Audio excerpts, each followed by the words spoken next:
Through history, whole groups of people have seen, felt, or believed the same strange thing at the same time, with no clear cause. Dancers who couldn't stop moving, towns that thought a killer was loose, students fainting without warning, lights in the sky that no one could explain. Some called them miracles, others called them madness. These are 23 true stories of mass hallucinations and hysteria that remain unsolved. Dancing, Plague of 1518, Strasbourg, France. It began on a hot July morning in 1518. A woman stepped into the narrow streets of Strasbourg, then a free city of the Holy Roman Empire. Her name was Frau Trophia. Without music or audience, she began to dance. At first, people thought she was mocking something or perhaps possessed, but the hours passed and she did not stop. She danced until nightfall, drenched in sweat, trembling yet still moving. When her body finally gave out, she rested only briefly, and then she was back in the street again. Over the next few days, others began to join her. First a handful, then dozens. Men, women, even children. No festival, no orchestra, no joy, just endless motion. Feet bleeding, muscles cramping, eyes vacant. Some cried as they danced. Others shouted or laughed uncontrollably. Chroniclers wrote that the dancers were involuntary performers of their own torment. Within a week, the number grew to over 50. By the end of the month, hundreds. The spark that set it off was simple, but the timing was cruel.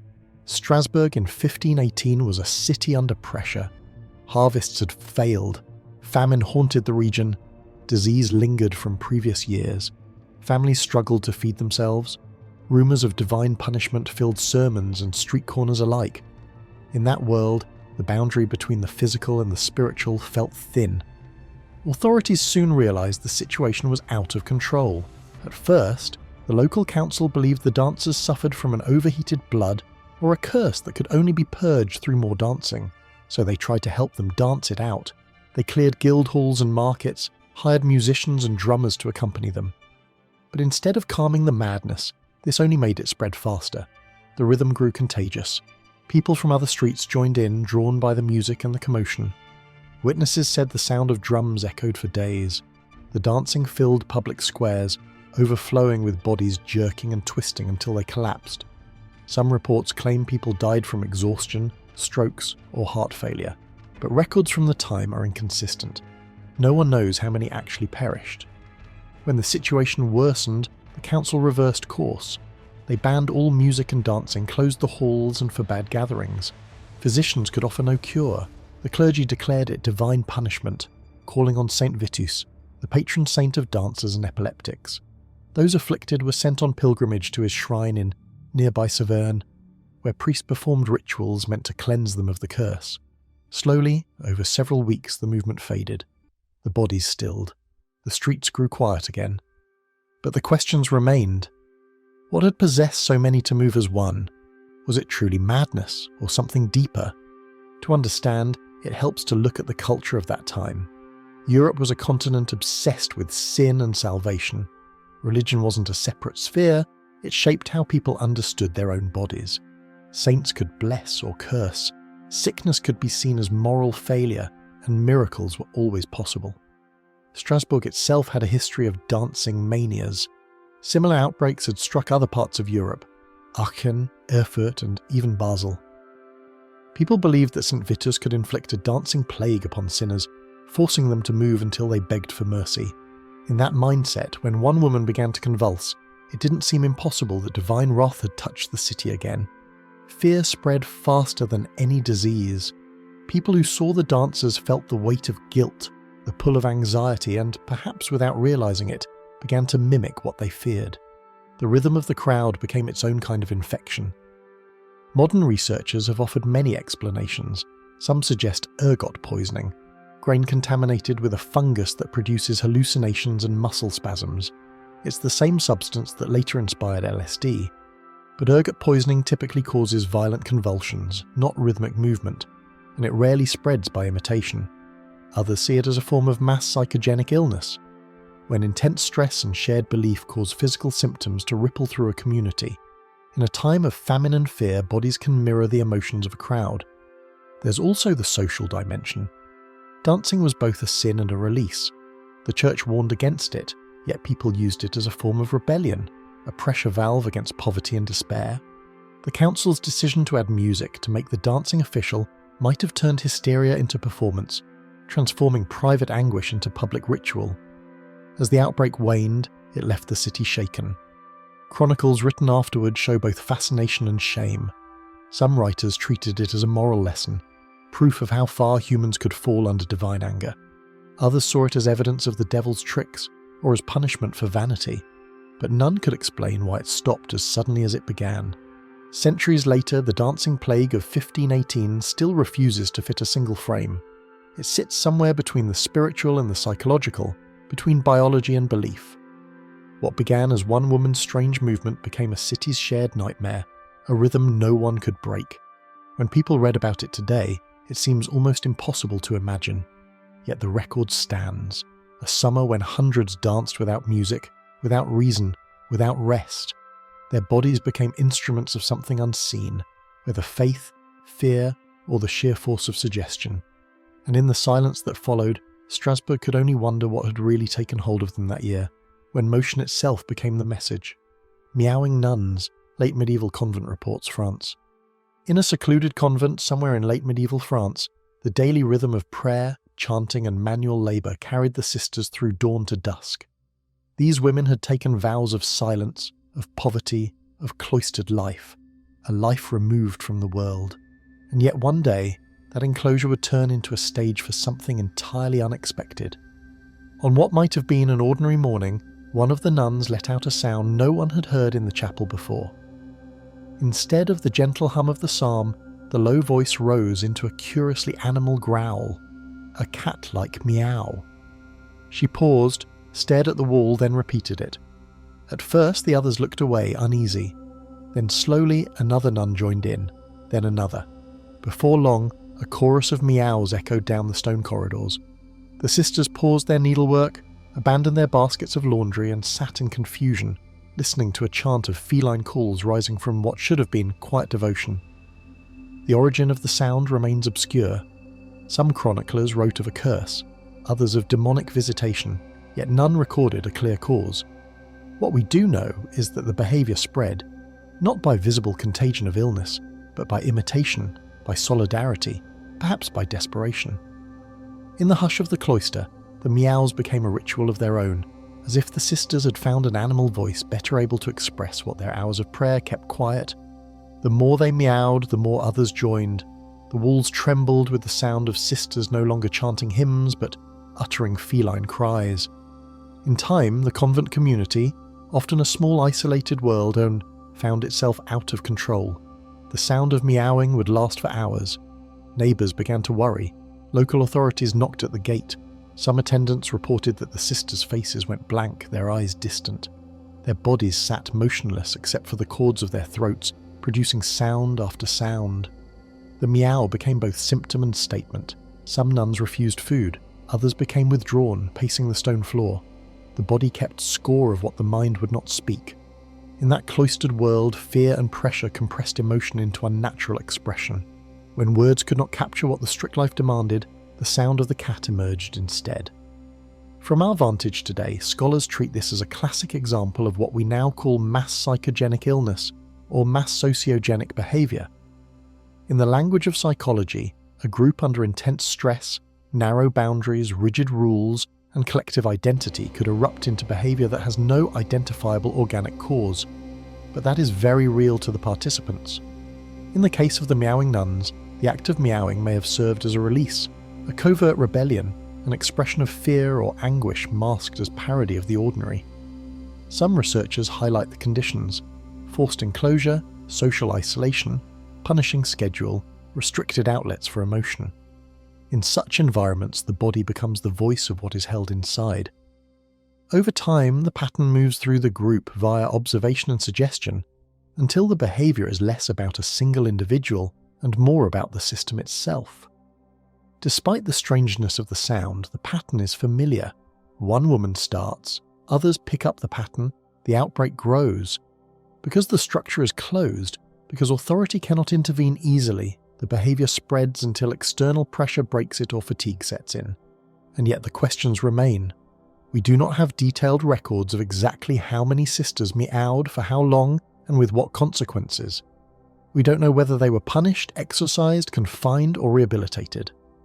The story appears in later medical writings as a curious footnote, yet at the time it must have felt quite real. Why the cat sound? Why that community at that moment? Was it simply mimicry gone wild, or did the meowing carry symbolic weight? Perhaps the sisters were expressing what they could not articulate within the strict walls: frustration, longing, revolt, sorrow, or perhaps it was a form of protest so coded that it could survive within the strictures of the convent. Some records suggest the sound was so prolonged that neighbours complained and secular authority intervened, perhaps threatening harsh discipline.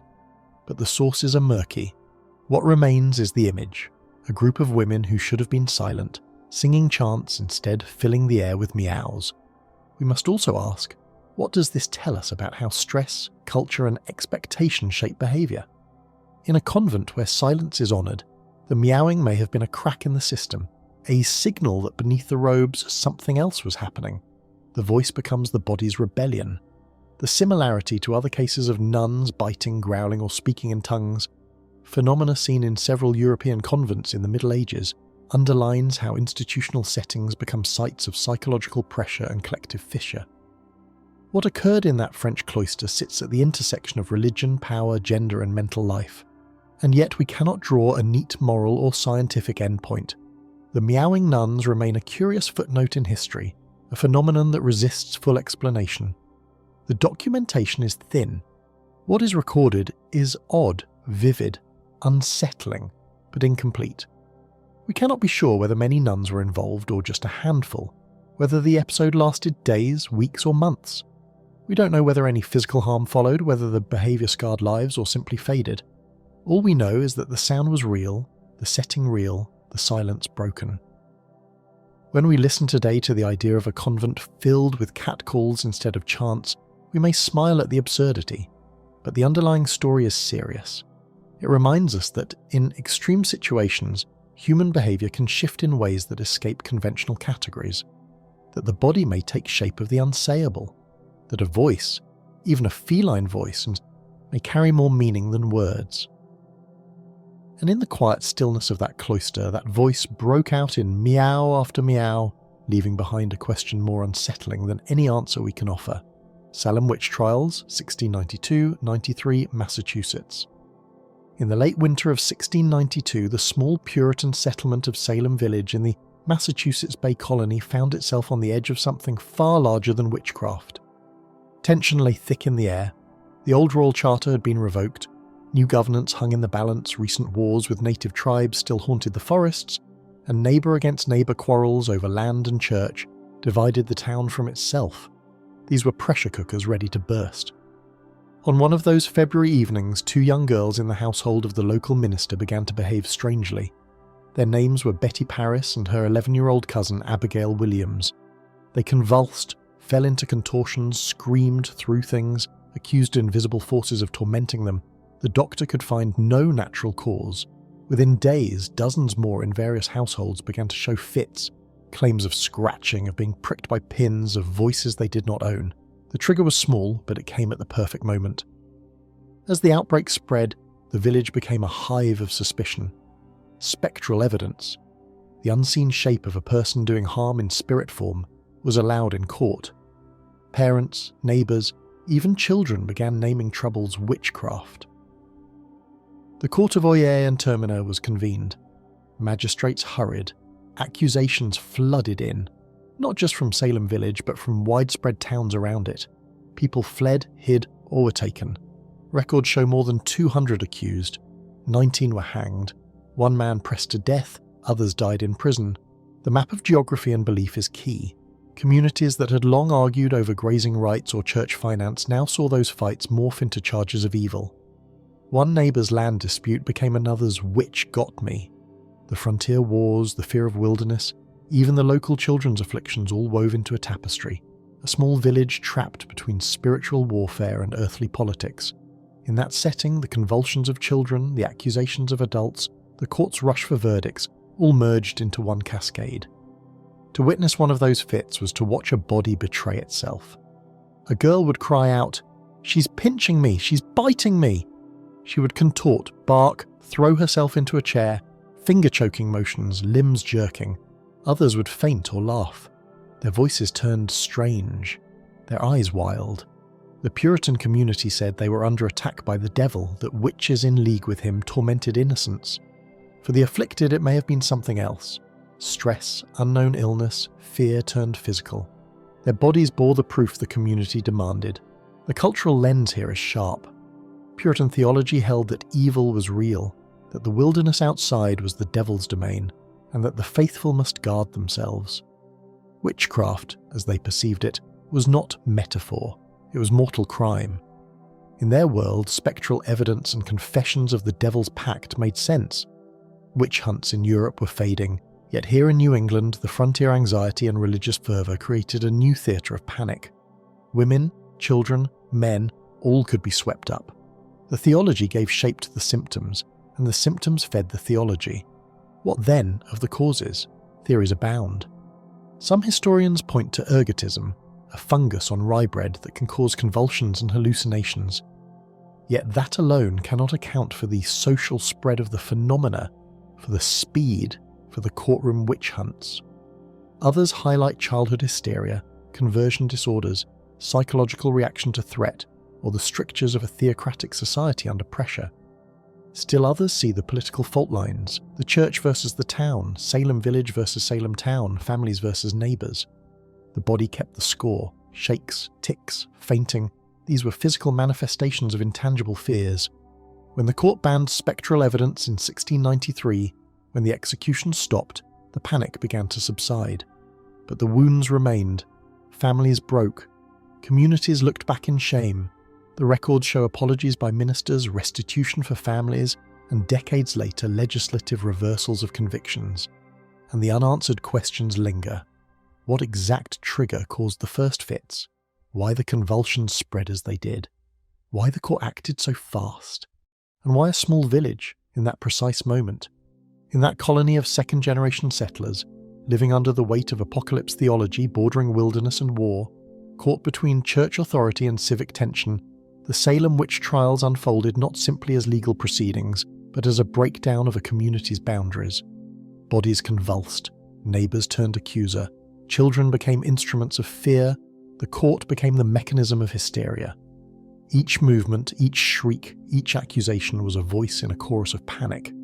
To read the trial records is to see ordinary people, craftsmen, farmers, mothers, servants, caught in extraordinary events. Some accused were church members, some accusers were children. The logic of evidence collapsed. Visions, confessions under duress, peer accusations, and fear of the unknown. The body's reaction became proof. The unseen became court material. The theology converted stress into execution. We still probe these events because they show how culture, belief, surroundings, and the body can combine into something almost unstoppable. The Salem village became the epicenter of a contagion of belief and fear. The map of towns and courts shows the spread. The pressure of war and economy and faith shows the cooker. The trigger of childhood fits set the chain. The cascade of accusations turned neighbour on neighbour. The cultural lens reveals how the society made that possible. The body's role reveals what hysteria looks like in real time. The cause, unsettled. The consequences, deep. And still the story of Salem is not closed. We cannot say exactly which fungus, which psychological state, which family feud sealed the fate. We only know the events as best we can. A community burdened, a theological system primed for fear, bodies that betrayed the mind, a legal system that matched the madness.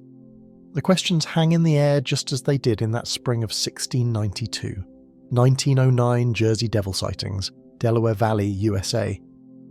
A thin hush of early January snow lay across the woods and fields of South Jersey and the Delaware River Valley when reports began to appear. Odd hoof prints, streaks across roofs, strange howls in the night. It started quietly, but in the space of days it became a roar. On January 16th of 1909, something stirred. People awoke to tracks in the snow that seemed impossible. Single-file prints, hooves where no horse had walked, leading into backyards, crossing frozen streams, ending abruptly. The rumour engine ignited. It was a week in which the ordinary turned urgent. Stories of a creature, part goat, part kangaroo, part bat, surfaced in local newspapers with astonishing speed. The Devil of the Pine Barrens, long a regional legend, was now said to be out in force. Workers stayed home, schools closed, trolley conductors carried arms, posse groups roamed the woods. The fear spread faster than the snowdrifts. The prints, the stories, the panic, all turned into one feedback loop. The more people looked, the more they saw. The more they talked, the more the creature grew. Reports poured in from Haddon Heights, Camden, Gloucester City, even across the Delaware into Pennsylvania and Delaware proper. Factories shut down. Assembly lines stopped because labourers refused to venture into the night. Homeowners claimed the beast leapt fences, soared above trolley cars, emitted ear-splitting shrieks. The news pages were full of eyewitness sketches, a creature with a head like a collie, a body like a kangaroo, bat wings spanning 8 feet, eyes glowing like coals. The image took hold, and when the image takes hold, it becomes icon. A Jersey Devil pamphlet flew off stands. Posters offered rewards. Exhibit halls in Philadelphia claimed to possess the creature. In the darkest hours, it had become a symbol of something deeper. Fear, myth, mass momentum. But self-fulfilling signs kicked in. Men went out searching and found more and more prints. Hoaxers joined in. Some admitted later that they carved tracks in the snow or skinned a kangaroo, glued on wings, paraded it as proof. Others claimed they shot at the creature with police rifles but missed. The rumours bred the searchers, and the searchers reported sightings, fueling the myth further. A trolley car was said to be boarded as the creature swooped overhead. Factory workers insisted the creature ran across rooftops in the twilight. And in one instance, it was claimed to have crossed the Delaware River itself on skates. Whether true matters less than the story, because when enough people believe the phenomenon becomes real, visuals played their role. Newspapers printed sketches, illustrations of the creature in mid-leap, with bat wings outstretched. Headlines screamed about monstrosity in the pines and devil terrorizes suburbs. These icons etched themselves into communal memory. The contradiction too was part of the spectacle. One witness said it had a dog's head, another a horse's, some said wings, others said long leaps. Some described glowing eyes, others insisted it was silent. The beast morphed in retelling. The more concrete the sketch, the shakier the facts behind it. Icons and images made the legend, even while the contradictions peeled back layers of uncertainty. Experts and overheated newspapers clashed in a theories cage match. Was it a prehistoric creature surviving in limestone caves? A kangaroo escaped from a circus, with claws and wings added for show? A mass hysteria panic fueled by sensational journalism? Or simply hoax after hoax? Some scientists and folklorists later labelled the 1909 week as a classic case of mass hysteria, mass sociogenic behaviour triggered by folklore and enhanced by media. Others pointed to the swampy Pine Barrens as a place already steeped in mystery and fear. Isolated, wild, underpopulated, perfect for legends. Some local pranksters later admitted complicity in planting prints and spreading false leads. The evidence melted away under scrutiny, but the legend hardened. By the end of the week, the panic began to ebb. Factories reopened. Trolleys ran full shifts. The tracks melted in thawing snow. The reward posters faded. But the memory persisted. The creature remained real in the imaginations of thousands. A photo or sketch here, a first edition pamphlet there, helped cement its place. The course correction had begun, but the legacy endured. Today the Jersey Devil lives in the woods of South New Jersey, in museum exhibits, in horror stories, as a mascot, as lore. It stands at the crossroads of myth, media, and mass behaviour. What actually happened in that cold week of January 1909? The prints, the sightings, the factory shutdowns all happened. But whether a creature hunted, flew and vanished, or a region's fears hunted themselves under the banner of a monster is the question that remains. Tanganyika laughter epidemic, 1962 Tanzania. Early in 1962, on the western shore of Lake Victoria in the region of Bukoba, a small all-girls boarding school in the village of Kashasha started what would become one of the strangest outbreaks in medical and social history. On January 30th, 3 girls at that mission-run school began to laugh. Unusually, they did not stop. The laughter began as a moment, but it would become a movement. Those first 3 were aged between 12 and 18. They were in class, or in dormitory, When the fit struck, laughter erupted uncontrolled. The girls stood or sat, giggled, moved into tears, collapsed in spasms of laughter, then sobbed. The teachers could not stop it. Tests showed no toxin, no virus, no obvious pathogen. The school atmosphere simply cracked open. That spark, 3 girls laughing until they couldn't, was the ignition. Within days, the outbreak moved across fellow students. At Kashasha, out of 159 pupils, 95 became affected within a short time. The teaching staff remained unaffected. The girls, though, became unable to concentrate, unable to continue teaching or study. The school was forced to close on March 18th. Then, after a brief reopening in May, it closed again in June. Then the outbreak left the school and moved into villages. In the village of Nshamba, west of Bukoba, 217 people, mostly young school children and young adults, had laughing fits over a period of 34 days in April and May. Schools shut down, dormitories emptied, classes cancelled. In total, 14 schools in the region closed, and about 1,000 people were estimated to be affected. Geographically, the map shows a tight cluster, within a 100-mile radius of Bukoba, in the Kagera region of what was then Tanganyika. The outbreak started in one boarding school, then radiated outward into the community, then to neighbouring villages. The pressure cooker environment of the girls' school, boarding, mission run, high expectations, cultural dislocation, forms a key piece of the story. Tanganyika had just achieved independence in December 1961. Young people found themselves in schools run by foreigners, part of a system that challenged local traditions, cultures, languages. The boarding school girls were under layered stress: academic, social, cultural, familial. The tight dormitories, the rigorous schedule, the expectation to change, the uncertainty of the nation, all boiled under the surface. The trigger is deceptively simple. 3 girls begin to laugh. But the underlying conditions primed the outbreak. A group of adolescents separated from home, adapting to new norms and expectations, subject to strict discipline, living in dormitories, a perfect breeding ground for psychogenic illness. The laughter then cascaded. Among students, laughter was contagious. One set of fits encouraged another.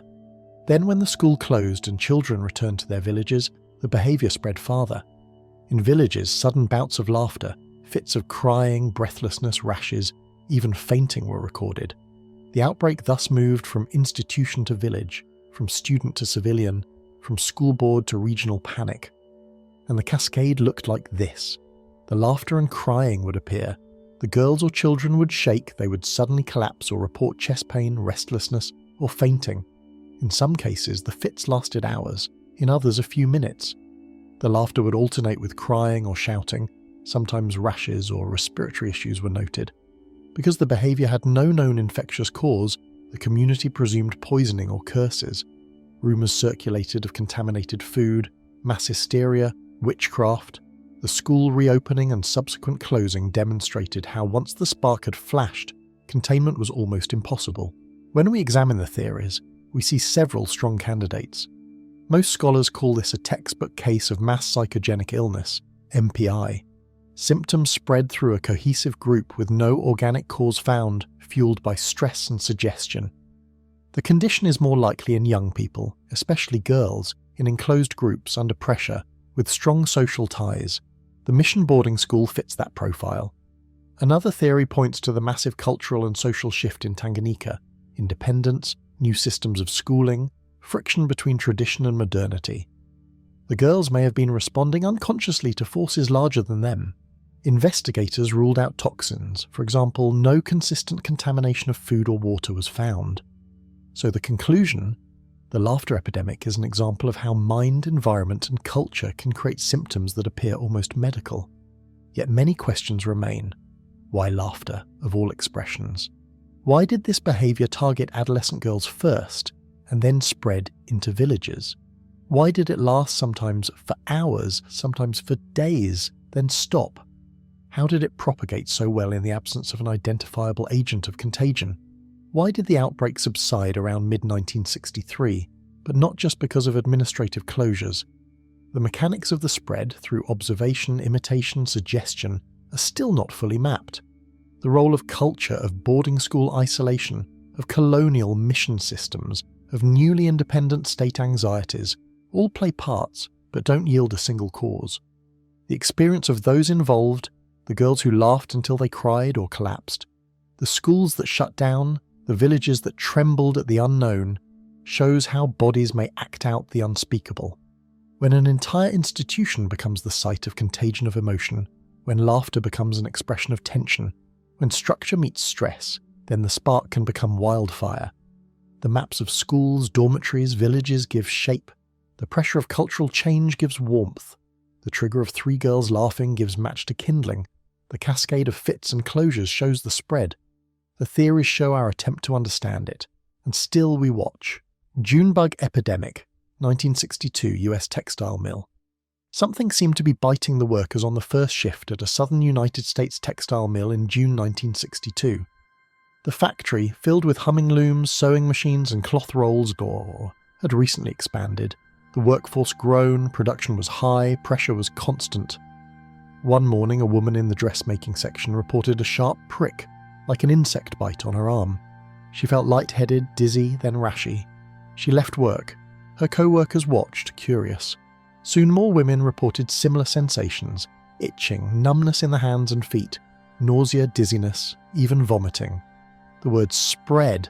A bug is in the fabric shipments, biting us. The rumour engine kicked into gear. With each whispered complaint, the belief built. The factory floor grew uneasy. Supervisors paused work. Sick calls climbed. 62 workers ultimately reported symptoms in the span of days. 59 of them were women. A large majority worked in the same section on first shift. The popular term became Junebug epidemic, even before any insect was found. Media stories added fuel. Local newspapers ran headlines about a mysterious infestation, about an insect from overseas fabric shipments that had come to terrorize the mill girls. Workers talked among friends and families. Some went to the plant clinic, others stayed home. A pattern emerged. The more people believed insect bites caused illness, the more symptoms were reported. The feedback loop formed. Symptom, report, fear, more symptom. Investigators came, entomologists searched, but no insect was found that could explain the consistent pattern. When the community of the factory was mobilized, the behavior changed. Supervisors held meetings, doctors visited the floor, epidemiologists took samples of fabric, air and water. One report by the Occupational Safety Service found no insect toxin, no organic agent, and instead noted that many of the affected workers reported high job stress, low autonomy and longer hours. The report concluded that what occurred was likely a mass psychogenic illness, the body's response to stress plus social contagion. Yet for the workers it felt real. The bites, the numbness, the nausea were experienced firsthand. In the control room of the factory, management moved to contain the panic. They increased inspections, assured absence of insects, changed shifts, gave workers days off, tried to reduce overtime. Clinic visits soared. Management feared reputational damage, union trouble and production losses. The scene was business, health officials, anxiety and rumour all converging. The response became as important as the outbreak itself. The community response grew beyond the factory floor. Families of the ill members talked among themselves. Some blamed hostile intent by management, some blamed the new fabric shipment from abroad, some suspected sabotage. The wider town whispered of a bug plague in the factory. Local clinics saw more troubles. The social network of workers, mostly women, many on first shift, many from similar neighbourhoods, amplified the stories. Data versus stories diverged. The physical tests found no insect. The stories insisted on being bitten. The mismatch drove further anxiety. As the investigation proceeded, the bug in the shipment theory faltered. Fabric swatches found no biter trace. Air tests found no insect larvae. Meanwhile, the narrative of the bug took on a life of its own. The fact of the bug became symbolic, of stress, of hidden resentment, of fear of being replaced or of labour conditions. The outbreak began to diminish when management changed shift patterns, offered voluntary leave, and reduced overtime. The psychology of the group shifted. Belief in the bug weakened. Symptoms fell. The course correction came not through a chemical agent, but through adjustments in environment and belief. The fallout left an imprint. The factory reopened full production. The Junebug label faded into occupational folklore. Researchers use the case as a textbook example of mass sociogenic illness in occupational settings. It showed that under pressure, high production rates, new technology, job insecurity, symptoms of illness may spread not because of poison, but because of psychological and social dynamics. The story mattered. It told that what a group believes can reshape what a body does. Why does this event still matter? Because it sits at the intersection of work, gender, stress, rumour and health. A manufacturing plant mostly staffed by women under new demands. When something strange happens, the explanation wasn't insect, but fear. And the fear was contagious. It offers insight into how communities respond to uncertainty, how management and workers interact under strain, how belief can feed physical symptoms. The Junebug epidemic shows that not all illness is chemical or viral, sometimes it is social. The factory may have cleaned up the accident, the bug story may have disappeared, but the lesson remains. Workers returned, production resumed, but the memory of those days lingered among those who left earlier, who called in sick, who feared the unseen bug. And even though the insect was never found, the real bite, stress, anxiety, group fear, was very real indeed. Mad Gasser of Mattoon, 1944, Illinois. In the humid late summer nights of 1944, the town of Mattoon, Illinois found itself uneasy. Amid wartime anxiety, men were at war, and many women stayed at home alone. It was during this charged atmosphere that odd reports began. Residents woke to unfamiliar odours, sudden weakness, strange paralysis. The first documented case happened around August 31st, when a man named Urban Rafe awakened to a sweet smell in his bedroom and felt ill. His wife, likewise, found herself nearly paralysed in bed. This was the beginning of a peculiar wave of events. In the following days, people across Mattoon reported the same pattern. In the dead of night, a strange odour drifted in through windows, a tiny hiss or whisper of gas, then nausea, then paralysis or at least profound weakness of the limbs.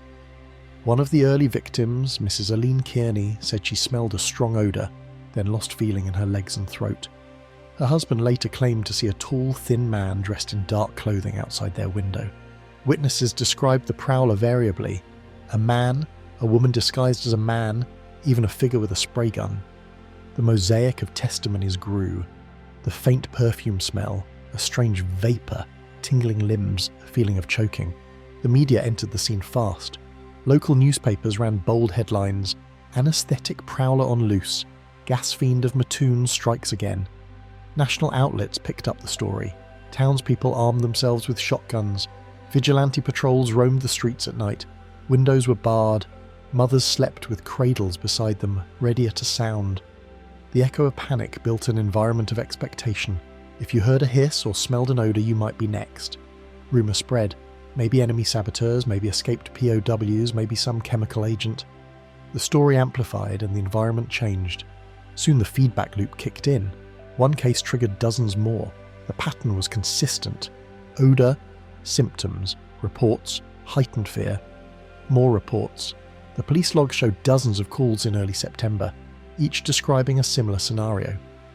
By September 12th, the local chief proclaimed that many incidents were likely due to hysteria and public alarm, but by then the pattern was entrenched. Some found a piece of cloth on their porch and claimed illness after smelling it. Others reported blue vapour near windows. The harder searches failed to reveal a gas canister or a confirmed attacker, yet the fear persisted. Investigators moved in. Experts examined cloth samples, looked for toxins. The Public Health Commissioner noted that while some incidents might have involved actual gas, many simply did not. The official line: some cases explained by industrial fumes from local plants, but most likely the product of anxiety and suggestion. The psychological researchers later used Mattoon as a textbook case of mass hysteria or mass psychogenic illness, a town under stress, an unknown threat, and a community primed to respond. The mismatch between physical evidence, none found, and described experience became central. Parallel to this, the rumour engine churned. Stories about the Mad Gasser, a sinister figure spraying anaesthetic gas through windows, proliferated. Women described footsteps outside their homes.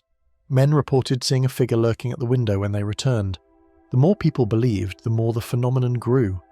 Many residents noticed the odour when they already feared it. Some admitted later to creating tracks of events themselves. One police chief said, "The fear is worse than the gas." In the swirl of suggestion and expectation, ordinary smells and shadows took on symbolic menace. Visual and textual icons emerged. A spray gun, a figure in dark clothing, the sweet smell, the chilling paralysis. These images gave shape to the intangible fear. Contradictions followed. Some victims smelled perfume, others no odour. Some saw a figure, many did not. Some had physical symptoms, most recovered quickly. Yet the icon of the attacker multiplied in print. The presence of the media sketches, the dramatic narrative, fed the fear itself. Over time, the story of the mad gasser became stronger than any proof of gas. Authorities tried to contain the panic. The police chief warned against vigilante patrols. The public health office insisted there was no confirmed attacker. Factories near town were checked for leaks, yet the town remained on edge until the wave subsided. Reports tapered off after mid-September. There were no arrests, no weapon found, no cylindrical tank of gas discovered.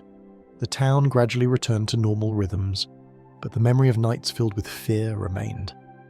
In the end, what we carry away are questions. Did someone actually spray gas? Was industrial pollution involved?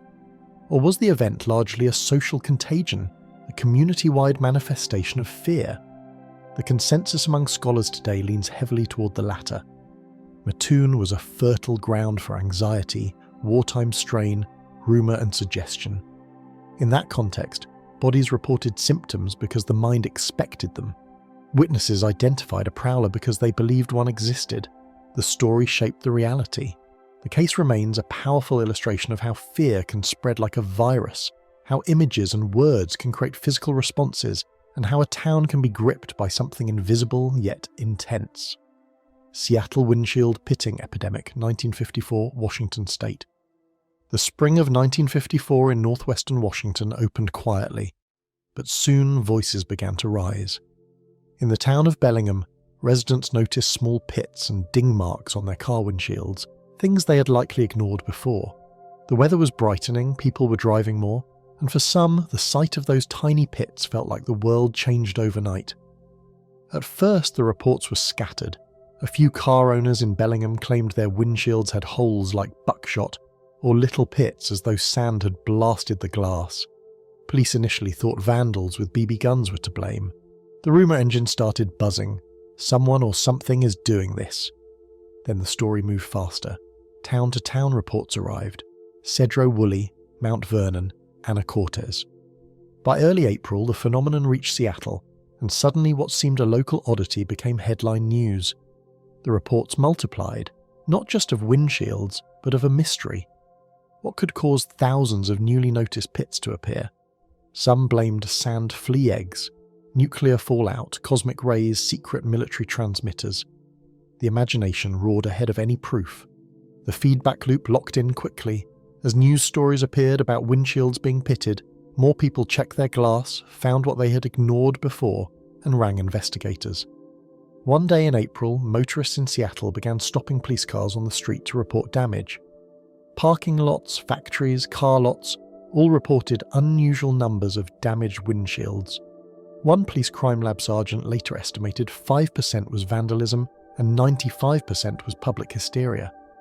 The more attention the story got, the more people looked, and the more they found pits that they believed weren't there before. Old cars, new cars, parked overnight, parked during the day, everyone seemed a potential victim. Signs of a self-fulfilling spread emerged everywhere. Someone mentioned seeing little blue-edged craters on their glass, and soon others described exactly that. The more monitors checked under magnifying glasses, the more damage appeared. The local authorities held press conferences, state officials were consulted, and the mayor of Seattle wired for federal help. Reports of onset peaked around mid-April. By then, some 3,000 vehicles had been logged as affected, according to official state counts. People believed the phenomenon real, so it shaped their actions. Car lots brought in hidden cars, dealers complained of warranty claims, drivers refused to park outside. Meanwhile, the cause remained undefined. As the pressure built, some form of course correction followed. Scientists and investigators began examining cars, analysing glass, looking for consistent patterns. Rumours of radio transmitters, cosmic rays, or sand flea eggs fell one by one when no evidence supported them. Investigations found that the pitting was present long before the news attention, that older cars had many more pits, and that once media coverage died down, so did new reports of damage. The pattern collapsed from mass panic to "we might have overnoticed damage." The phenomenon faded as quickly as it arrived. The Seattle windshield pitting epidemic thus stands as a striking example of how a rumour can spread, reshape perception, and become real in its effects, even when the underlying cause is ordinary wear and tear. Drivers found what they expected to find, investigators found what people reported. The glass became mirror of anxiety and attention. Coro epidemic, 1967, Singapore. In the late autumn of 1967, the city-state of Singapore found itself gripped by a fear so acute it seemed almost absurd at first glance. In a bustling modern metropolis of the time, amid neon lights, hawker stalls, modern factories, the rumour began, the male organ was shrinking. Some claimed their penises were retracting into their bodies. Some believed their genitals would vanish entirely and death would follow. This fear, called Coro, was not new in Asian medical anthropology, but in Singapore that year it spread fast. On a crisp October morning, a teenager walked into the outpatient clinic of the General Hospital. He was pale, anxious, his hands gripping his genitals. He told the doctor that his penis had suddenly felt as though it was receding into the body. He feared death. Within hours, dozens more arrived with the same complaint. One bulletin recorded 97 cases in a single day in one unit. Hospitals filled with men convinced they were losing something vital. The day it broke marked the moment when fear found voice. Panic spread beyond private rooms into streets, neighbourhoods, workplaces. To understand how this took hold, we need to look at the map and context. Singapore in 1967 was newly independent. It had formalised self-government in 1959 and merged with Malaysia in 1963 before becoming a separate republic in 1965. Rapid change, economic pressure, cultural friction between old and new, young and old, tradition and modernity, these were all present. The pressure cookers were many. Men mobilised for work, families adjusting, national identity forming. Into this mix came rumours. Pigs vaccinated against swine flu, pork that might cause shrinkage, foreign workers, food contamination. These stories fed the anxiety. The trigger then was sudden. A young man, a panic, the symbol of loss. From that moment the cascade began. The cascade followed a pattern. First one case, then dozens, then clusters in workplaces, dormitories, even service quarters. Men would arrive clutching themselves, claiming numbness, chill, fear of death. Some rushed home, convinced they must stay near family. Others urged friends to check themselves, to lie in the bath, to pull on the genitals to prevent loss. The behaviour spread through observation and suggestion. Neighbours whispered, colleagues shared stories, and soon the act of checking, gripping, fearing became part of daily life. The hospital workload rose. The culture of panic became visible. From a cultural lens, the phenomenon is rich. The term Coro comes from Malay, referring to head of the turtle or turtle's head retracted into its shell. In Chinese traditions, this fear links to suo yang, shrinking yang, loss of vital essence. In the local context, many believed that if the penis was drawn inward, one's life force, reproductive power, even soul might vanish. In Singapore's context of rapid change, migration, new social mores, the body became the site of anxiety.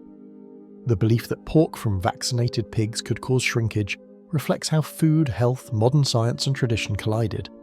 The self-image of the male body became the canvas for larger fears. What about the bodies themselves? Men described sensations of retraction, trembling, coldness, anxiety, rapid heartbeat. Some physically clamped their genitals, used cloth, pulled them out manually or mechanically. The body kept score of the mind's fear. Doctors found no objective physical change consistent across cases, no epidemic toxin, no measurable organ loss, no confirmed pathology. And still, the distress was authentic. Hospital staff observed clusters of men, anxious, embarrassed, many unable to return to normal until reassured. The symptoms, though without organic cause, produced real suffering. Science and investigation asked, what was happening? Official reports found no evidence of contaminated pork or faulty vaccines, and the Ministry of Health publicly declared the phenomenon psychological. The literature now classifies Coro as a culture-bound syndrome, psychological distress expressed via belief in genital retraction. Stress, suggestion, cultural belief, community context all combine. the 1967 Singapore epidemic is one of the best documented mass cases. Schoolboys, factory workers, clerks, many men affected over a short span. In principle, this was mass psychogenic illness, but with a distinct cultural flavour. Still, many questions endure. Why this specific symptom, genital retraction, rather than something else? Why males overwhelmingly in that outbreak, though female correlate cases exist? Why Singapore in that moment? Why did the panic subside when it did? What role did food rumours, cultural beliefs, colonial legacies, modernisation stress play? How did media and community discussion fuel the spread? And how do we recognise the genuine suffering when organic pathology is absent? The episode reminds us that the mind, culture and body are deeply entwined, that what a person believes about their body may shape how it responds, that in a moment of social uncertainty or change, the body may mirror the fear, and that in such epidemics, the symptom is less the bug or toxin than the story and the community that hears it. West Bank fainting epidemic, 1983. In late March 1983, in a region already heavy with tension, something unusual broke out. On March 21st at a secondary school in the village of Araba in the West Bank, a 17-year-old girl complained of throat irritation, difficulty breathing and dizziness after entering her classroom. The room smelled faintly of rotten eggs. Within hours, 6 of her classmates reported similar symptoms. That moment marked the trigger. The map of this episode matters. The West Bank territory at that time was under Israeli occupation, adjacent to refugee camps, military bases, schools, towns with mixed populations, frequent clashes and deep mistrust. The pressure cookers were many. Decades of conflict, political uncertainty, military presence, student unrest, and a sense in many communities of being powerless. Into this fraught environment stepped what looked like a wave of illness.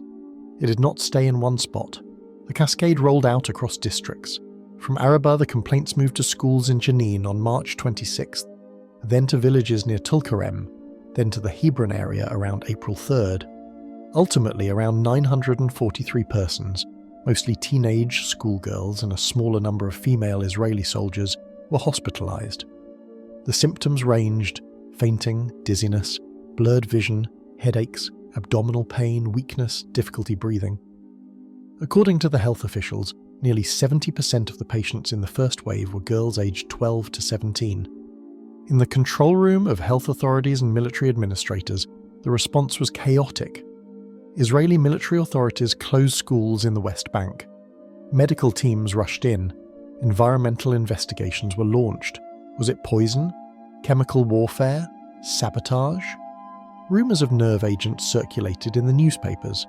The US Centers for Disease Control and Prevention, CDC, later reported that though a small amount of hydrogen sulfide gas, H2S, was detected near the first school, no consistent toxic cause emerged for the majority of cases.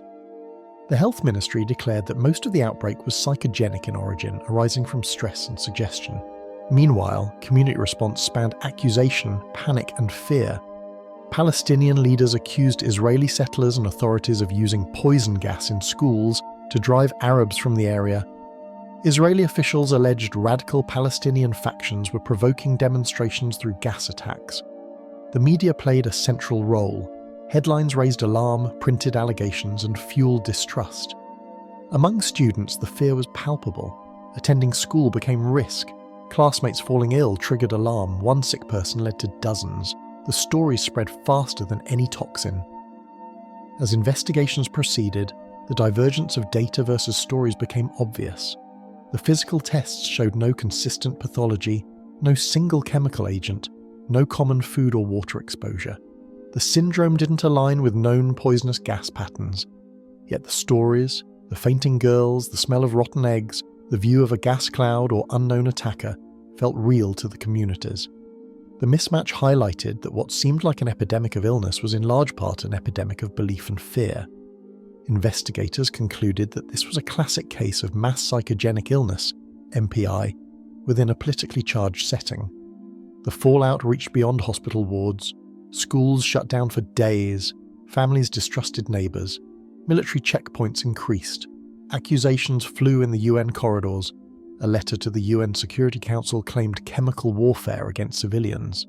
The region's instability carried forward, And yet, from the medical perspective, the outbreak subsided as quickly as it had sprung. The school closures helped stop the new cases, the anxiety diminished, life carried on. Why this matters? Because it shows how a community under stress, with existing tensions, distrust and fear, can react physically in ways that defy typical illness patterns. The West Bank fainting epidemic did not require a virus or toxin to become real. It used belief, expectation, suggestion and fear. The body became an arena in which politics, history and emotion played out, and it stands as one of the most dramatic recorded modern episodes of MPI amid conflict and occupation. Hindu Milk Miracle, 1995, India and Diaspora. In the early hours of the 21st of September 1995, a quiet temple in New Delhi became the starting point of one of the most unusual social phenomena of modern India. A devotee brought a spoonful of milk and offered it to a statue of Ganesha, the elephant-headed Hindu god of beginnings. When the spoon touched the statue's trunk, the milk seemed to vanish. Word spread, and within hours, temples across India and then across the world reported the same thing. This event must be seen through the cultural lens of Hindu devotion, ritual, iconography and modern change. Idols are not mere statues in Hindu tradition. They are embodiments of the divine, windows to the sacred. When people believe an idol is acting, moving, accepting an offering, the boundary between material and spiritual shifts. In 1995, India was navigating rapid change, liberalizing economy, growing media, diaspora connections, urbanization. In that context, a phenomenon like an idol drinking milk carried not just wonder, but hope, identity and urgency. On that morning in New Delhi, a handful of worshippers noticed the milk disappear. Then temples in Mumbai, Bangalore, Kolkata reported the same. Devotees queued for hours to feed milk to statues of Ganesha, Shiva and others. In Western cities with Indian communities, temple staff reported the same. Milk sales surged. Schools in some cities shut early. Social rhythms changed for a day. The event broke not as a slow trickle, but as a flood. The bodies of believers gathered, spoons in hand, hearts pounding, watching the milk disappear. The thrill of witnessing the divine made the body part of the moment. Raised spoon, shaking hand, the gasp of "Did you see that?" The body kept the score. Rush of faith, tingling sensation, goosebumps, tears of belief. Visual icons sprung into existence fast. The image of the spoon held to the idol's trunk. The statue of Ganesha with milk films sliding down its face. The crush of hundreds of devotees in temple courtyards. Cameras clicking. Phone calls circulating. The media captured it. "God drinks milk," ran headlines. Contradictions piled up. In some temples, the statue did not drink. In other cases, the milk just flowed down the side, landing on the plate beneath the idol. Some skeptics held coloured milk experiments. Some believers refused the miracle label, saying it was a sign of something greater. The icon was potent even when the facts were messy. Theories entered the cage match. Some religious leaders said the gods were manifesting, that the event signalled a new spiritual era or a divine vindication. Some political analysts claimed the phenomenon was amplified by nationalist groups seeking to assert Hindu identity. Scientists intervened. Investigators from India's scientific bodies conducted demonstrations. They found that when a spoon touched a slightly wet or porous statue surface, capillary action and surface tension could cause the milk to flow into microscopic channels and appear to vanish. In effect, the milk disappearing was a physical phenomenon, not divine ingesting. They showed coloured milk tracking down the statue's surface, pooling beneath. The logical explanation won scientific ground, though belief remained powerful. Still, unanswered questions linger. Why this moment, this idol, this country? Why did the phenomenon spread so fast? From Delhi to diaspora temples overseas, why did the visual of milk vanishing command such magnetic attention? Why did many believers feel a personal affective reaction? Tears, uplift, confirmation of faith, even when the asked question was simple: did the idol drink the milk? The social mechanics remain unresolved. The role of shared belief, media amplification, social networks of temples, diaspora community connections, timing in a modernizing India. And we cannot fully assess how much the miracle changed long-term devotion, trust in ritual or identity politics. In the televisions and newspaper pictures, lines of temple-goers, pots of milk, spoons poised, statues catching liquid at their lips. In homes across the world, Indian diaspora communities held spoons to small idols and watched. The image spread globally, hinting at how belief, technology and media intertwine. The contradictions: some statues did nothing, some temples were unable to control crowds, some skeptics were mocked, did not blunt the impact. Instead, the event cemented itself in public memory. The theories continued to compete: miracle, psychology of contagion, physics of surface tension, political instrument, communal expression. Even if the how is largely explained by capillary mechanism, the why remains partly mysterious. The event stands at the junction of science, faith and society. For believers it remains proof. For rationalists it became a case study of mass suggestion and social spread. For historians it marked how a moment in 1995 India became global in hours. And even now, when people read about the 1995 idol milk phenomenon, they recall cues, cameras, fervour, disbelief, and the curious image of the deity drinking. What the body experienced, the lifted arm, the warm rush of belief, the communal gasp, remains just as relevant as the physical explanation.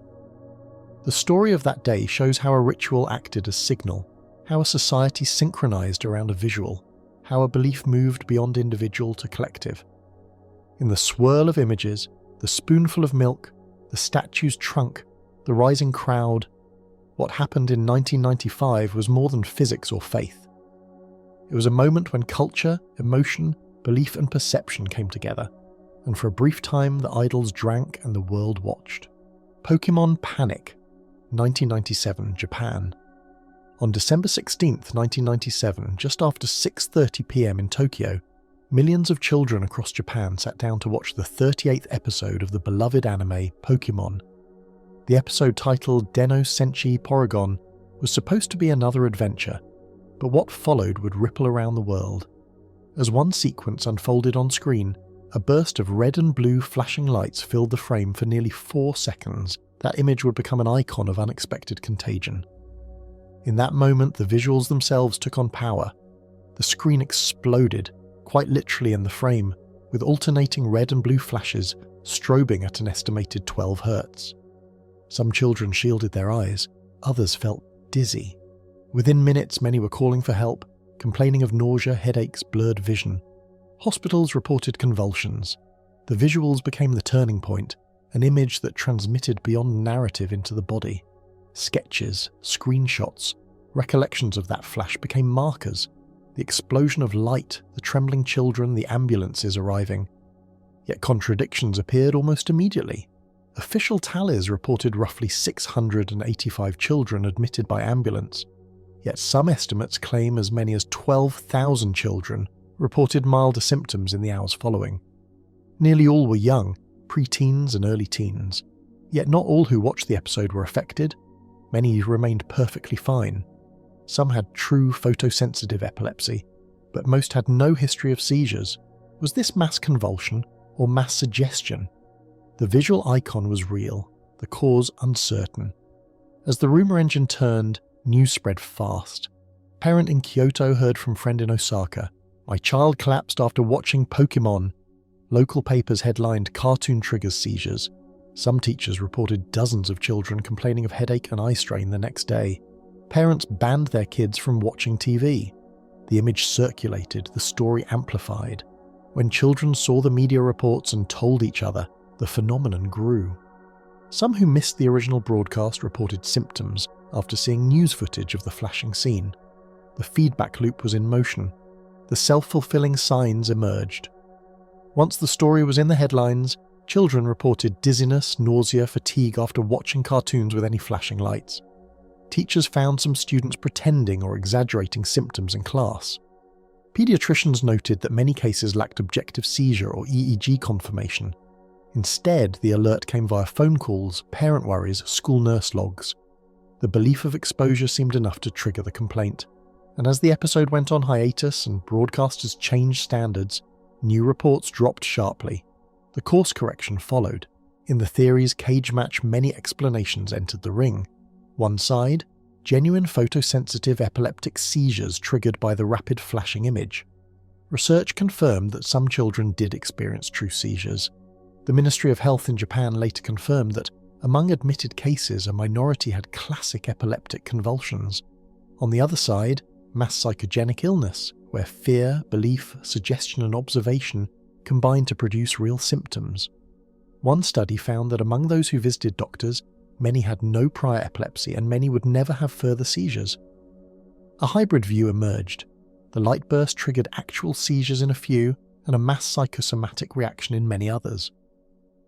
Another theory: a broadcasting technical failure, improper lighting, screens too bright, kids watching too close. Some blame the paka-paka animation technique, quick alternation of colour frames, making the flashes worse. Others point out that the episode aired on dozens of channels simultaneously, reached children nationwide, and media stirred panic the next day. The visual icon became a symbol of risk, the narrative of collapse reinforced, and the phenomenon saturated the airwaves. Where it stands now, the episode has never aired again anywhere. The series went on nearly a 4-month hiatus in Japan. Broadcasters adopted new guidelines on flashing lights and animation rhythms. In the wider research literature, the incident is cited as the textbook case of mass media-triggered physiological and psychogenic outbreak. Thousands reported symptoms, hospitals admitted hundreds. The event triggered changes in broadcasting standards, parental awareness, public health response to mass media risks.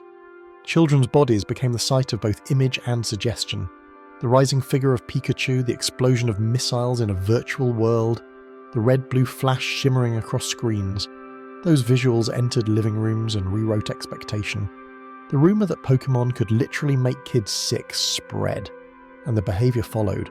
Parental concern, school fatigue, health alerts, change in TV viewing habits.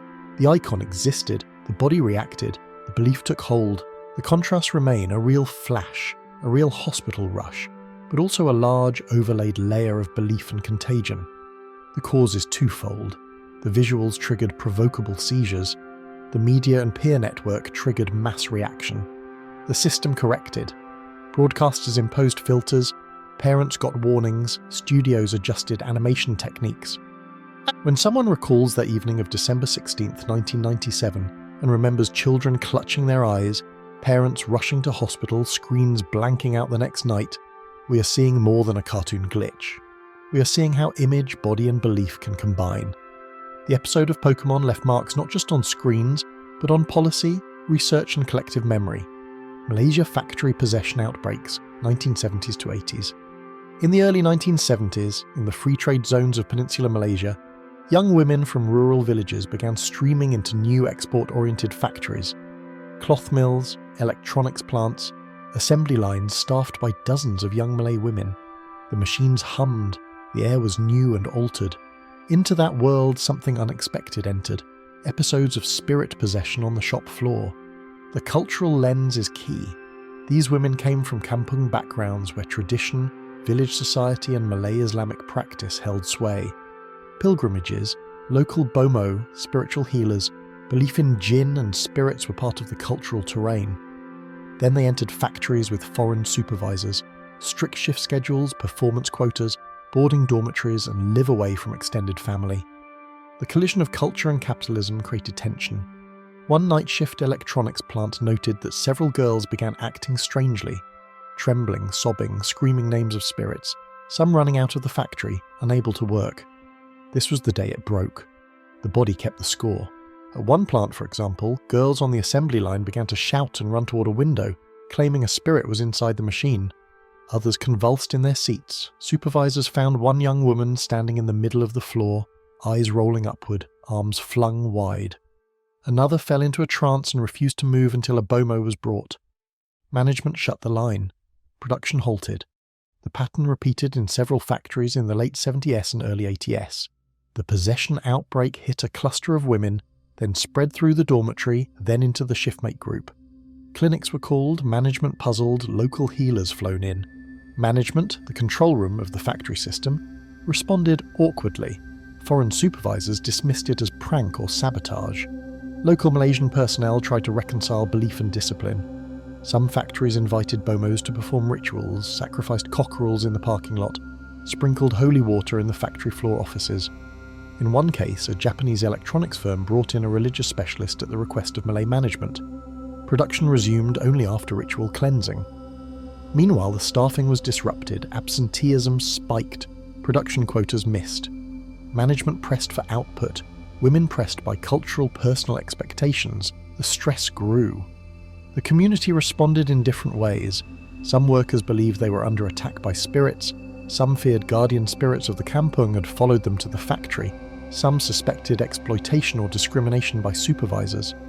Families back home worried, dormitory mates whispered, rumours of spirit possession gained currency. Data versus stories diverged. On paper, the medical clinics recorded a handful of fit incidents, supervisors pointed to fatigue, night shift disruption, new technologies, psychosomatic breakdown. The women themselves insisted they were experiencing real spiritual attack. Anthropologists studied the phenomenon. They found the pattern aligned with periods of high production quotas, newcomer women, night shift, dormitory housing away from home, all markers of stress and social isolation. The stories of ghosts, spirits, possession became a socially acceptable way to express anxiety, rebellion, fear. Ritual gave shape to what the body experienced. What science or anthropology says, scholars such as Aihwa Ong argue these outbreaks are not simply mass hysteria in the Western sense, but culture-bound expressions of distress in a transitional industrial setting. The young women's bodies displayed their tension through possession-like episodes.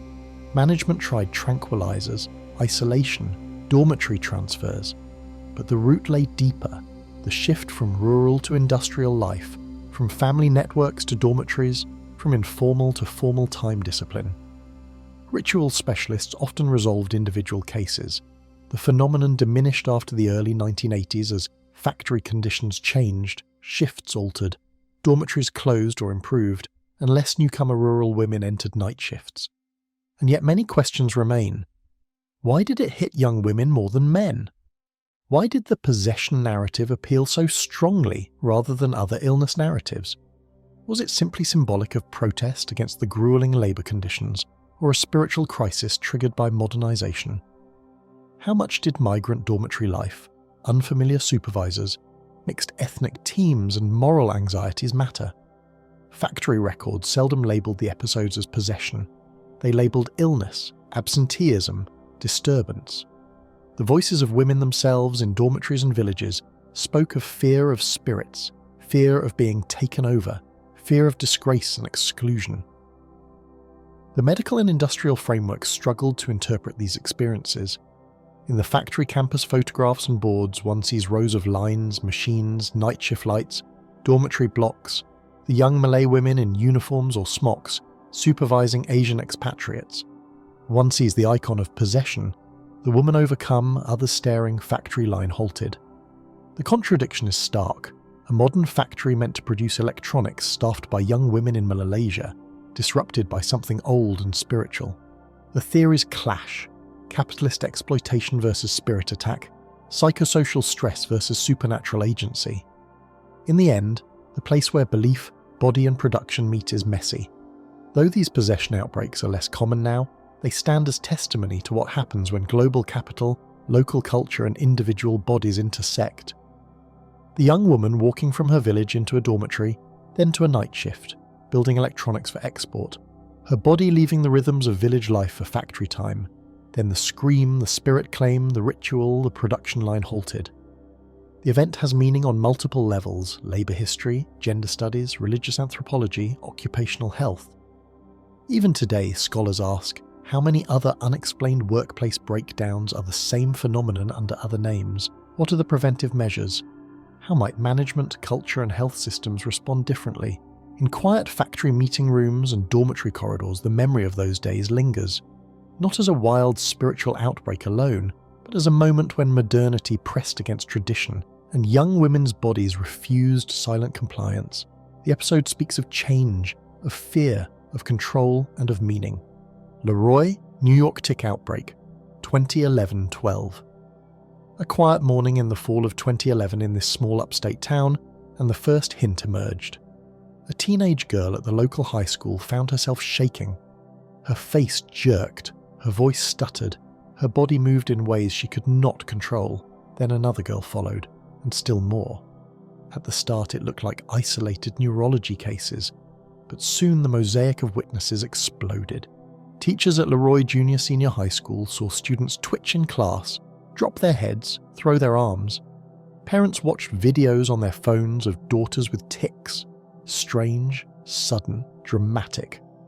One young woman described how she felt her throat tighten, then her arms began flinging, her voice broke into screeches. Others reported debilitating nausea, seizures, brief fainting spells. The case list grew, from a dozen girls to also young women, even one adult in the town. Each new image added to the picture. A face contorting, a voice cracking out, arms jerking, a classroom alarmed. The media echo followed swiftly. Local news picked up, then national programs.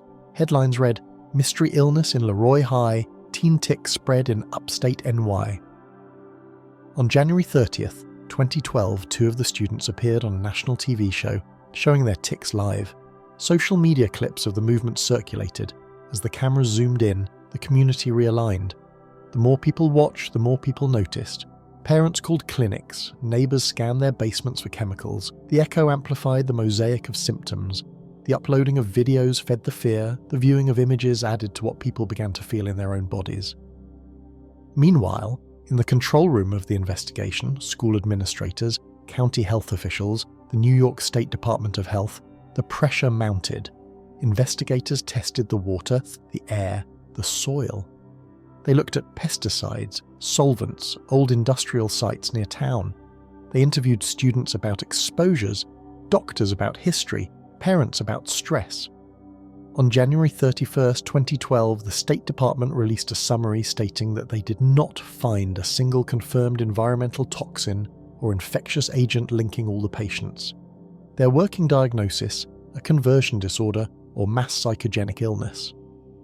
The community response split in two. On one side, many of the afflicted families accepted the diagnosis and sought treatment. On the other side, some parents refused to accept the psychological framing. They demanded environmental testing, citing the town's history of industrial chemical spills. Indeed, the town had a 1970 train derailment that spilled solvents nearby. Some local residents believed the tics were due to pollution, hidden toxins, or a corporate cover-up. The school was under scrutiny, the town's reputation shaken. The stories diverged. Some believed in a physical toxin, others believed it was social contagion. Many were trapped between fear of illness and fear of being dismissed. In the data versus stories battle, the numbers told one tale, the testimony another. Laboratory tests, water, soil, air, came back without a clear culprit. MRI and EEG scans of the patients revealed little that pointed to a single cause. Neurologists noted many of the girls had no prior history of tic disorders. Many improved once removed from media exposure and school stress. Yet the stories held. Girls described twisted movements, loss of control, fear of being labelled crazy. Videos circulated. Social media groups formed. Symptoms persisted not purely as physiology but as narrative. The story itself became part of the illness. Researchers later published that this cluster represented a textbook case of mass psychogenic illness, where belief, impressionable age, peer networks, media exposure and stress combined to create real symptoms. What lingers in Leroy? For the afflicted students years later, some recovered fully, some continue with mild symptoms. The town continues to ask, was it psychological, environmental, both? Was the diagnosis too quick? Some parents still question whether enough was done. The school altered its policies around media and student comment. Counsellors were brought in. Nationally, the case became a matter of study, how teenage girls, social media, small-town settings and the media combine in modern outbreaks. The ripple remains. And why does this episode matter? Because it shows how a modern small town can be caught in the crosshairs of neurology, media, environment and social networks. Because it shows how youth, stress and community combine. Because it shows that sometimes the body can speak in movements of the hand, tics of the face, when the mind is under pressure and the social field is primed. Because it shows how the narrative of illness can spread as fast as any toxin, and perhaps faster. Belgium Coca-Cola Scare, 1999. It began on a warm June morning in Belgium, when a group of schoolchildren in a small town complained of stomach aches, dizziness, nausea and trembling after drinking a soft drink. They had consumed bottles of Coca-Cola from their school canteen. the first flicker of alarm. Within hours, the story had spread beyond that town, and the rumour engine switched into high gear. In one school canteen setting on June 8th, a cluster of children reported symptoms. In the days that followed, dozens more calls came into poison control centres. Parents began asking, "Did my child drink the same drink?" The media picked up the tale. Headlines warned of possible contamination in cola bottles. The public's attention focused on the drink. The more people heard about it, the more they checked their bottles for odd smells or tastes, the more they read about friends with illness. The feedback loop activated. Suspicion, consumption, symptom reporting, media coverage, more suspicion. In schools across Flanders and later in other parts of Belgium, the pattern repeated. Students reported headaches and abdominal cramps within hours of drinking the product or hearing about others. The coping mechanism changed. Water left untouched, soft drink cans discarded. Friends asked each other, "Did you feel it too?" Teachers and parents sensed a wave of worry. At one school, the principal temporarily banned all soft drinks to keep panic from spreading further. The behavioural signs echoed the fear. Vending machines emptied, students left school early, ambulance calls increased. The more the story spread, the more the event fed itself. Meanwhile, the control room of the response activated. Government health authorities, the company, the schools and poison control centres mobilised. The manufacturer withdrew millions of cans and bottles from shelves, citing a precautionary recall. Health institutes undertook toxicological analysis. Schools closed canteens temporarily. Officials asked students about which drink they consumed, when they consumed it, what symptoms they developed. Local clinics reported many calls, not all hospitalizations. The production lines and supply chains were examined. The company pointed to two possible triggers: off-odour from gases like hydrogen sulfide in some bottles, and fungicide residue on transport pallets for some shipments. But the concentrations found were far below levels known to cause genuine poisoning. In the community, the response ranged from panic to skepticism. Parents feared for children's health. Some communities demanded full disclosure.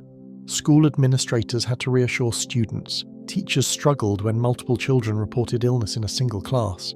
Cafeterias removed soft drinks, increased water supply. In the general public, consumers discarded cans, asked for replacements, read the labels. Some demanded refunds, others simply stopped drinking soft drinks. The stories grew. Word of Coke poisoning spread into informal networks, into other schools, into neighbouring countries. In the town corridors, students compared who got sick, which drink they consumed when they felt symptoms. When investigators examined the data, a tension emerged. The story suggested mass contamination, yet the physical evidence did not support it. In the detailed case control study across 5 schools, statistics showed students who had consumed regular Coca-Cola on the day of the outbreak had higher odds of illness. But toxicological tests found only trace levels of hydrogen sulfide and other gases, levels far too low to reliably cause the symptoms reported. The majority of cases had no identifiable toxin, no one seriously ill, and the laboratory findings failed to match the scale of the panic. The mismatch pointed to a larger issue. Belief and suggestion may have powered the event more than poison. As pressure mounted, the course correction began. Bottles were pulled, schools reassured students, the company engaged external labs, and media coverage shifted from what is wrong to was it all in the mind. Over time, the number of new calls dropped, the public anxieties diminished, and the event receded from headlines. Yet the legacy remained in Belgium's food safety regulations and in how authorities approach mass complaints without obvious cause. The case of Belgium's Coca-Cola scare stands out not simply for the number of people who reported symptoms, but for what it reveals about human psychology, media, and social contagion. It shows how the belief that something is wrong can itself become the mechanism of that wrong. The idea of a contaminated soft drink became powerful enough to drive behaviour, symptoms, and actions, even when the contamination could not be confirmed. In a sense, the body becomes responsive to what the mind expects. When schoolgirls tell each other they feel sick, when vending machines sit unused, when parents call poison hotlines en masse, it no longer matters whether the drink was toxic. What matters is that the fear was real, and when fear takes hold in a community, its effects can ripple widely, swiftly, and tangibly. Monkey Man of Delhi, 2001 India. On a hot evening in May 2001, the streets and rooftops of New Delhi became charged with fear. It began quietly. A man reported that something leapt at him in the darkness, scratching him. A few nights later in another neighbourhood, a woman ran screaming from her flat, saying she'd seen a strange hairy figure with glowing eyes and metal claws. These early incidents were odd, but not yet a panic. Witnesses gathered, stories multiplied. Some described a creature between 4 and 8 feet tall, covered in thick black hair with red eyes and metal claws. Others said the figure wore a helmet or roller skates, or moved between buildings with uncanny agility. One report claimed the creature leapt across rooftops, scratching at people through windows. The mosaic of testimony was inconsistent. Height varied, clothing changed. The presence of claws or helmet appeared in some versions, vanished in others. Yet the stories pooled into a growing pattern. The Monkey Man has struck again. Meanwhile, the media turned the issue into a sensation. Headlines blared, "Monkey Man terrorizes Delhi," "Mystery creature attacks residents," "Police hunt Black Monkey Man." Television crews chased every claim. Street vendors offered fake claws, sketches of the creature circulated. As the coverage increased, more calls flooded police hotlines. Hundreds of reports poured in across East Delhi and adjacent zones. When the media amplifies fear, the fear amplifies behaviour. People reported being scratched, others claimed bites. Still more said they saw the creature vanish into the night when the lights came on. The echo of sensational headlines became the soundtrack of an anxious city. As investigators moved in, the expert autopsy phase began, though not in the usual sense. Police looked for physical evidence, forensic teams reviewed injuries, medical boards examined those who claimed attack. A study later found many victims belonged to low socio-economic backgrounds, adult males, and the incidents occurred mainly at night during power cuts. The type and distribution of injuries suggested accidental causes rather than an organised attacker. Forensic examinations found no claws, no helmet, no solid trace of the creature. A medical board concluded that the outbreak was not due to an actual monkey man menace. This suggestion of mass hysteria or mass sociogenic phenomenon started making sense. At the same time, the rumour engine was in full operation. A few whispers of a black monkey man turned into sweeping fear. Students refused to walk home at night. Mothers locked doors. Social media of the time, SMS forwarding emails, spread diagrams of the creature. Some people claimed they heard the creature at windows, others saw its silhouette in darkness. Rumours of sabotage by foreign agents or of mythical revenge by monkeys circulated.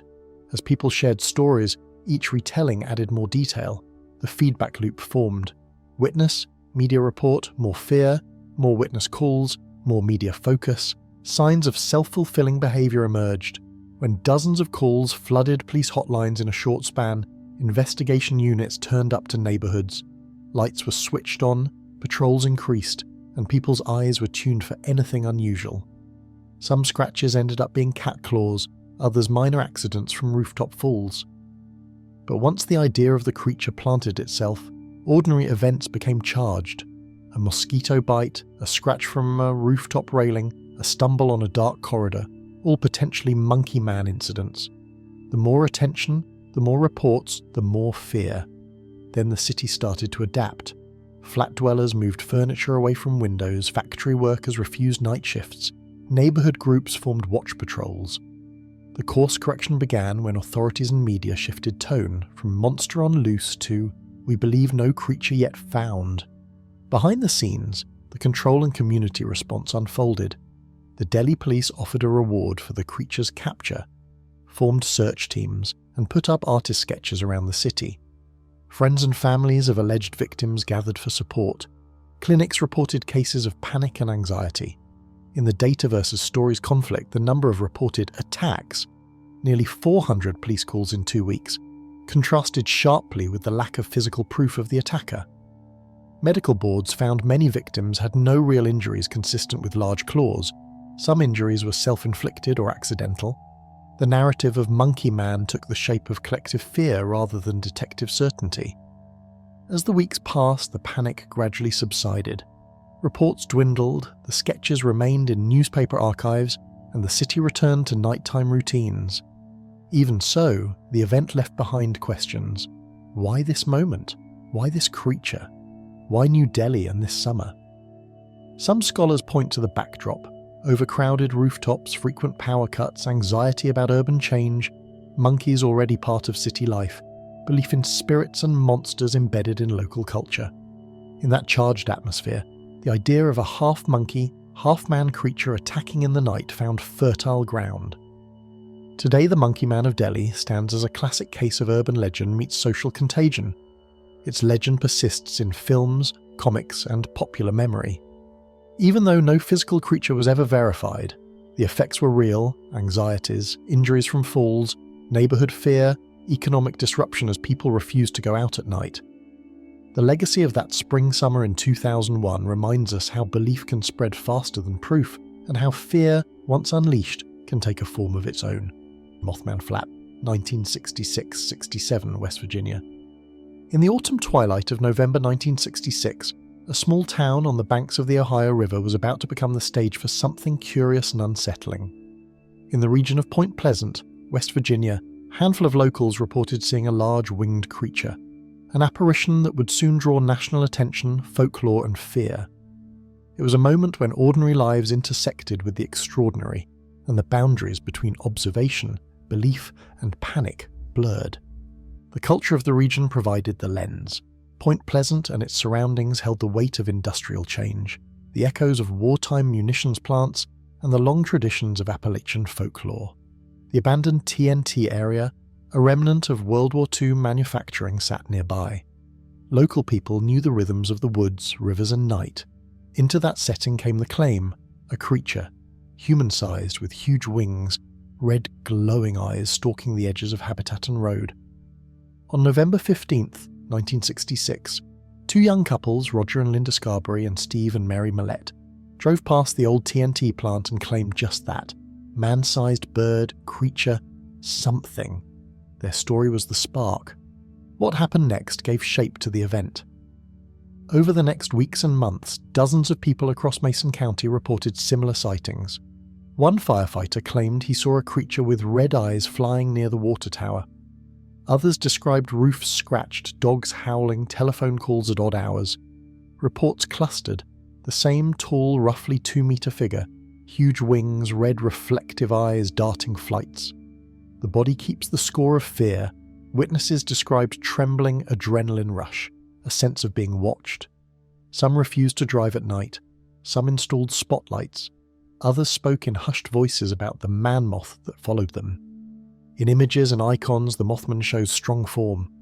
Newspapers printed sketches of a winged humanoid with red eyes, headlines declaring man-sized bird.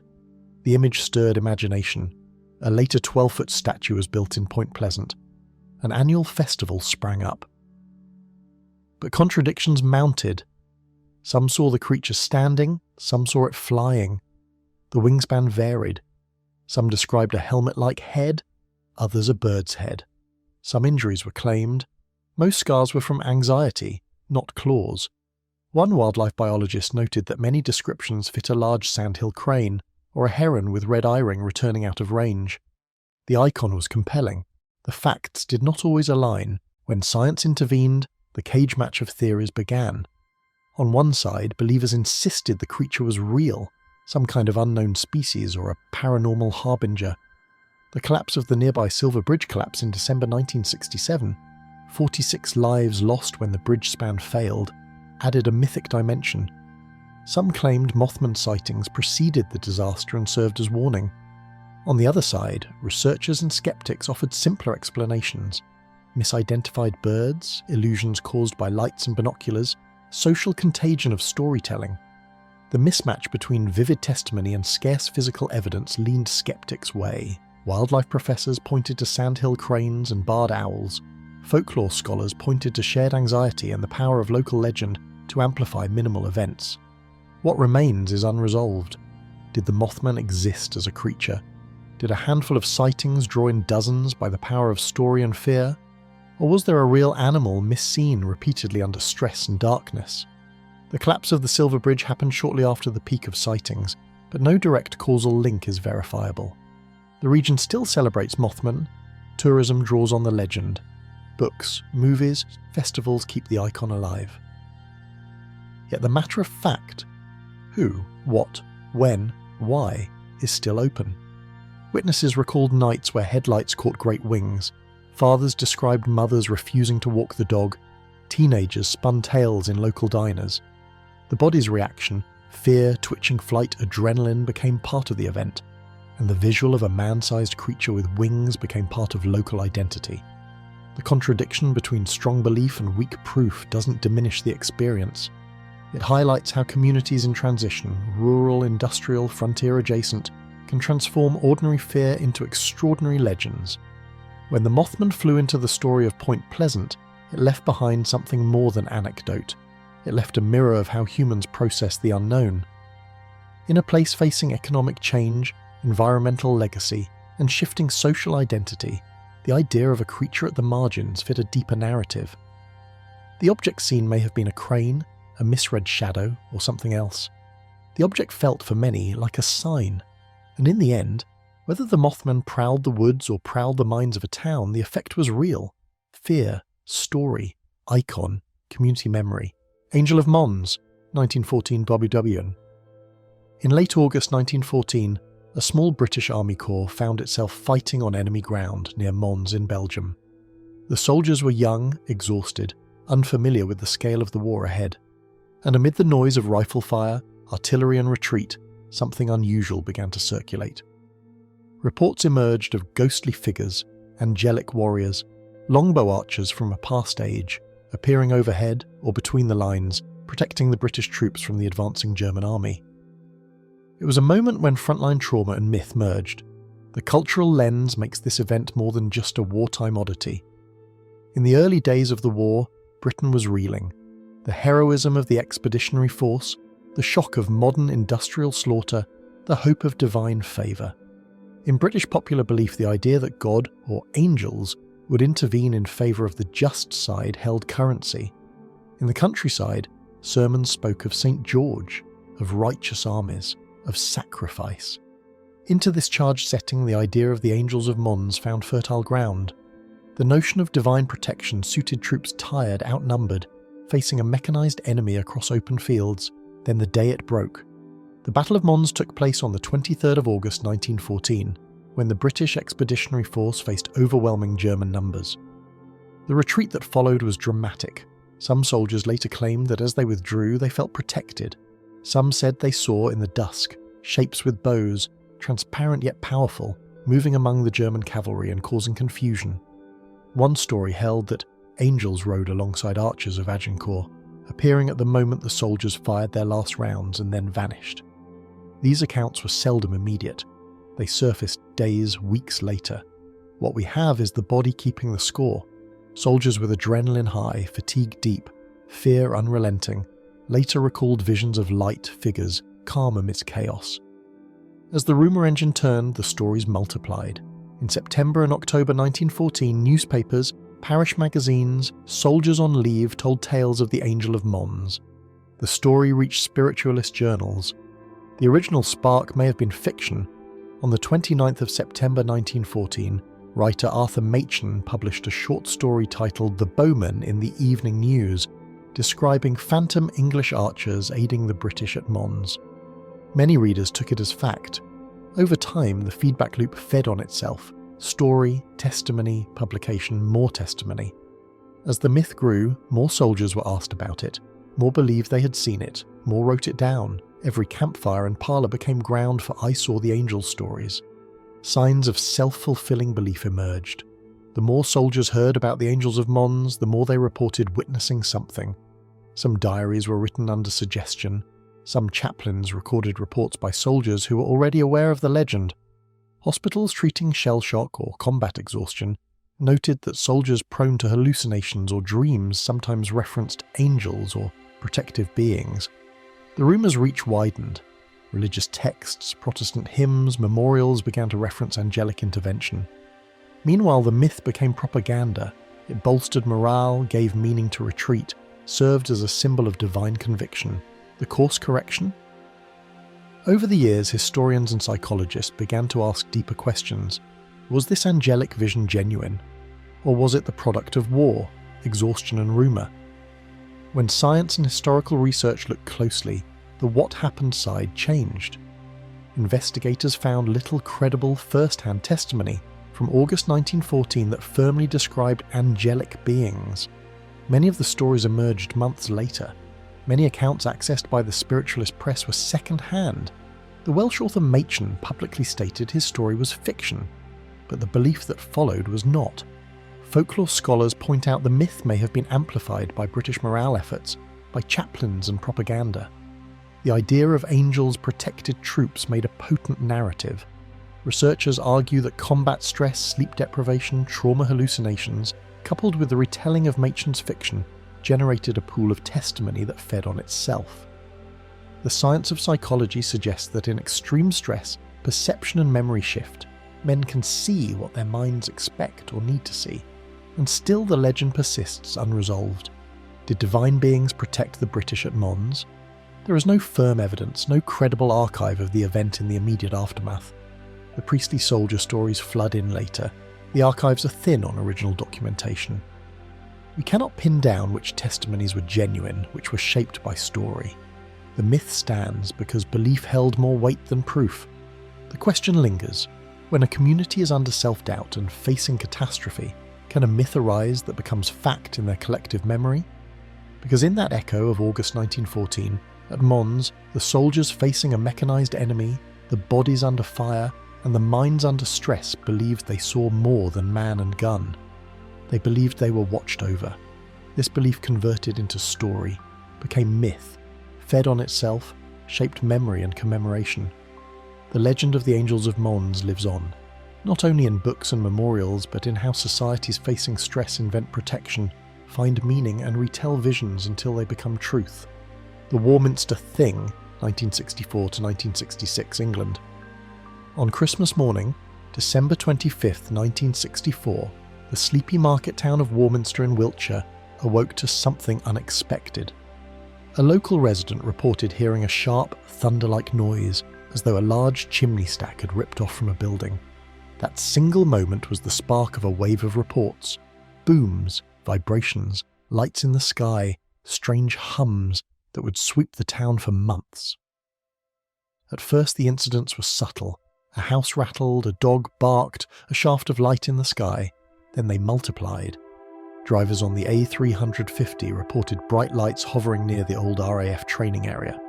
Residents from Clay Hill to Boreham told of a low-flying black object and a throbbing hum like a giant engine. One witness said, "My windows rattled, and when I looked outside I saw a red-orange glow under the hill." Another claimed an orb moved silently across a field, then vanished behind trees. The mosaic of testimony grew. Unusual sounds, lights, felt vibrations, and clusters of people who believed they were seeing or hearing something. Local newspapers picked up the story. The weekly Warminster Journal ran headlines like "Mysterious Noises Rattle Town" and "Lights over Salisbury Plain." Within months, national tabloids joined in. The story had it all. UFOs, sonic attacks, government secrets, military bases. The media echo amplified the event. More residents phoned the police, more reported incidents in the night. By June 1965, the archive listed hundreds of sightings and complaints. Visitors from outside the town arrived with tape recorders, camera tripods and recording devices.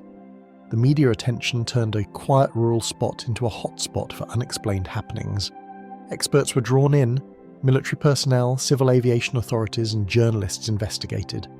They looked at the nearby military training grounds on Salisbury Plain, questioned whether experimental aircraft, RAF exercises or atmospheric phenomena might explain the booms and lights. Some clergymen and local authorities dismissed the reports as folklore run wild. One technical evaluation found that many of the sounds corresponded with the rumble of tanks or artillery training, though much of the reported lights and sky lacked reliable photographic evidence. Over time, the consensus tilted toward a hybrid explanation. Some real noises, some misperceptions, and many reports multiplied by expectation and sighting momentum. Meanwhile, the rumour engine churned. The initial booms triggered questions.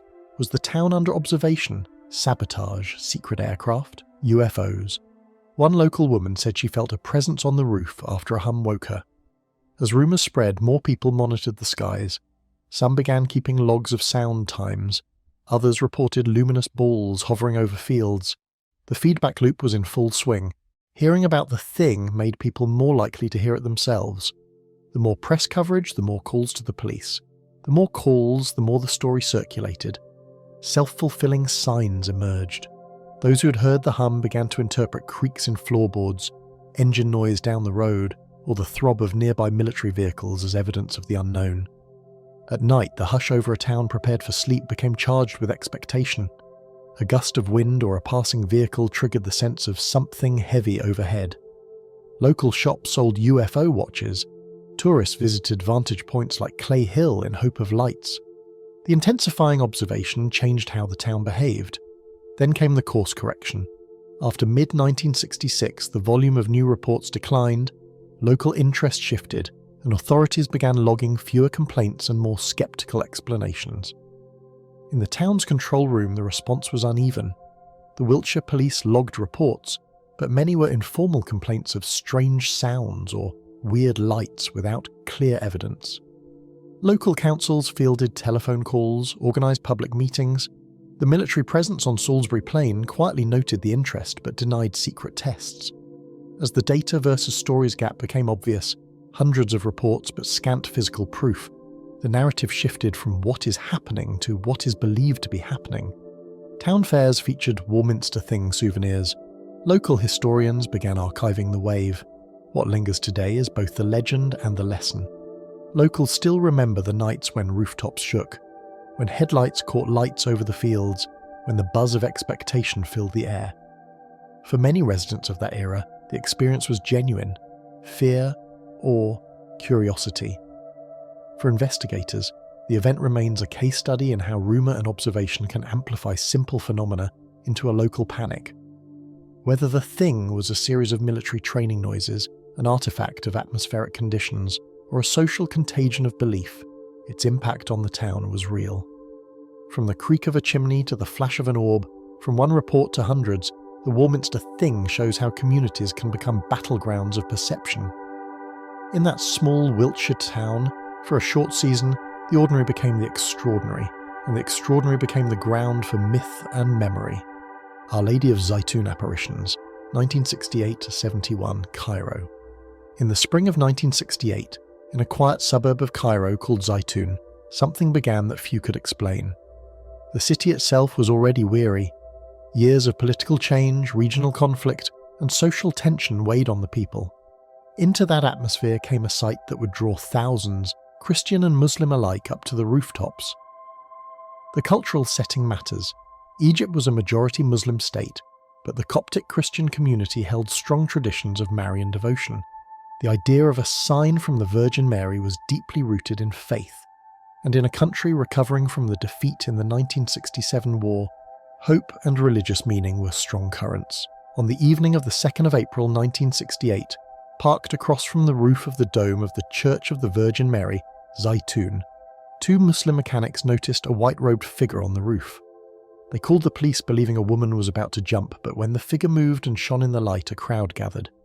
What they claimed to see, a luminous figure, kneeling above the dome, sometimes walking, sometimes holding an olive branch. For many of the onlookers, this was the Virgin Mary. From that spark, the sightings grew. 1 week later, the phenomenon recurred. Soon reports came of multiple nights in the week. Crowds gathered in the dark, lights, figures, doves of light, movement above the church. The bodies of watchers responded. Goosebumps, tears, raised hands, cameras clicking. Many climbed to rooftops, others left job or home early to secure vantage. The body keeps the score. Men and women lining the streets after dark, sacrificial hours lost to standing vigil, their eyes straining across domes and street lamps. Some described hearing faint music, others felt the ground vibrate when the lights appeared. The phenomenon crossed religious lines. Christians, Muslims, even secular Egyptians claimed to have seen it. One notable figure, President Gamal Abdel Nasser, was reported to have observed the lights. The flashes changed the routine of the suburb. Traffic slowed, street lamps dimmed, newspapers printed nightly bulletins. The event was physical as much as spiritual. People scaled rooftops, yarns were spun in cafes. The miracle became spectacle. When science and investigation entered, they looked for projection equipment, school lab rigs, optical tricks, reflections. The police, government officials and church commission found no device capable of projecting the image within a large radius. Streetlights around the church had been turned off, yet the lights persisted. The Coptic Church officially declared the event worthy of belief on the 5th of May 1968. But skeptics noted the photographs were blurry, the shapes inconsistent, the numbers of observers wildly estimated. Anthropologists visited and reported they saw only flashes of light, not full figures.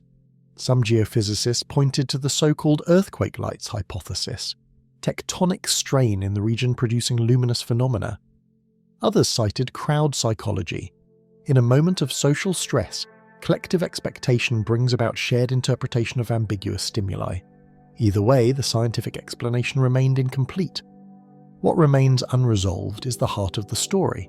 Was this a genuine supernatural event, a grand optical phenomenon, or a massive social contagion with religious form? The number of witnesses, the official church and government endorsement, international media coverage, all bolster the miraculous interpretation. Yet the lack of consistent physical data, the ambiguous photographs, the pattern of nightly crowds all point to the power of expectation and suggestion. When millions might believe, the boundary between seeing and expecting blurs. On the rooftops of Zaytun, one hears still the echo of footsteps and hushed whispers, hundreds climbing staircases, cameras in hand, mouths open at the glow over the domes. Whether they saw Mary or a trick of light or something born of shared longing, the experience reshaped their lives. And as the apparitions faded by 1971, the church remained, the memorials grew, the story was inscribed in memory. The lights may have vanished, but the belief did not. Creepy clown sightings, 2016 US and UK. It started in the heat of August 2016. In a quiet neighborhood of Green Bay, Wisconsin, a photo appeared on social media, a figure dressed as a clown lurking in the parking lot at night.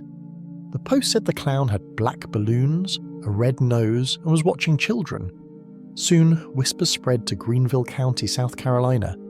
Children reported seeing strange clowns beckoning them into the woods. That simple spark, a clown in the dark, a phone recording, a social share, lit a fire.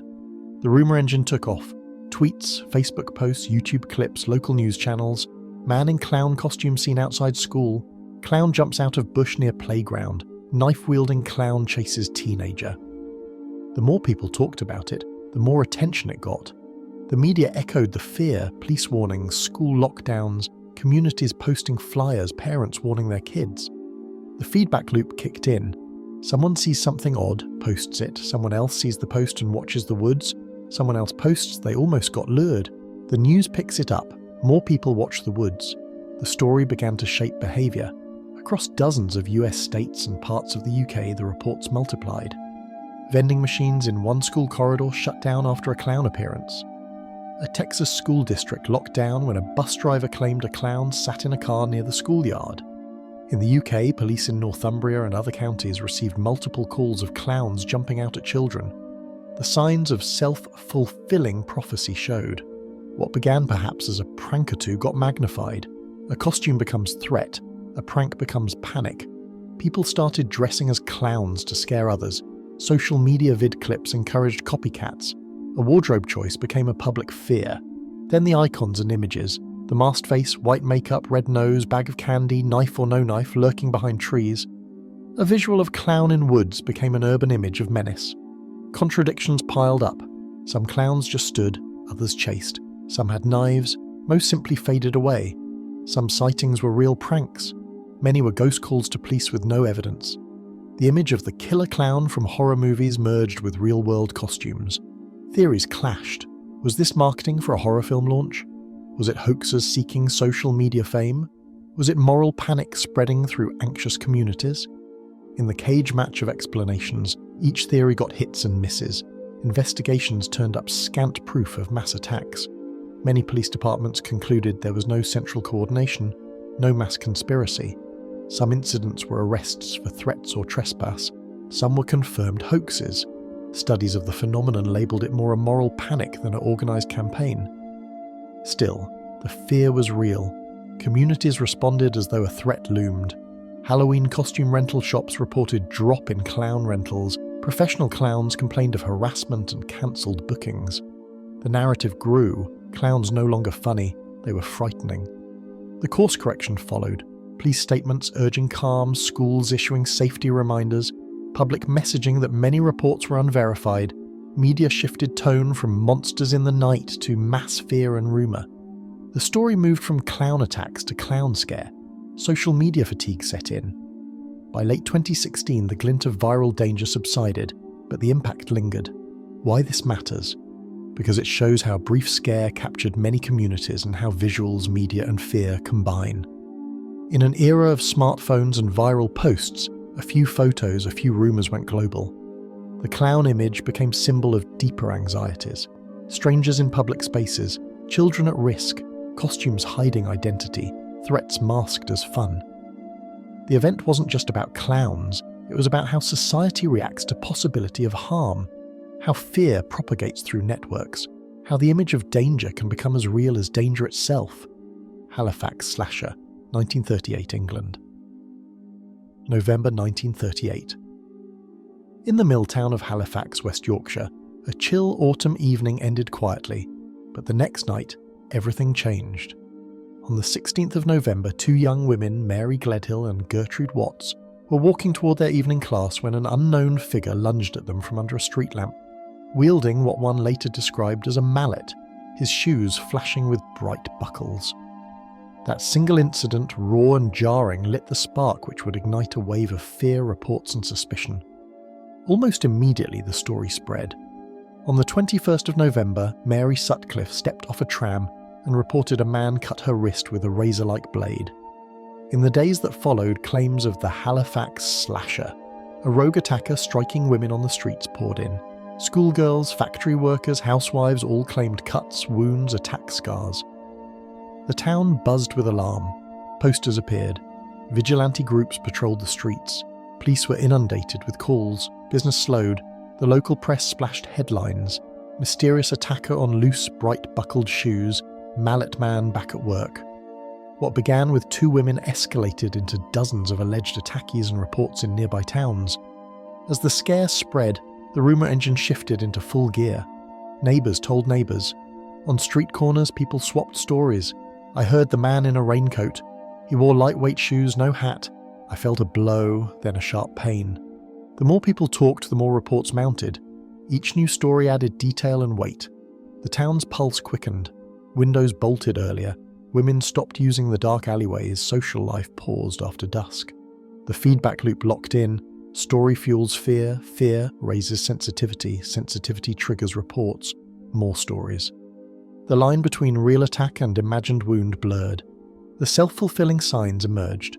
A factory worker walking home at dusk felt a prick on her arm and later discovered a superficial cut. She assumed it was the slasher.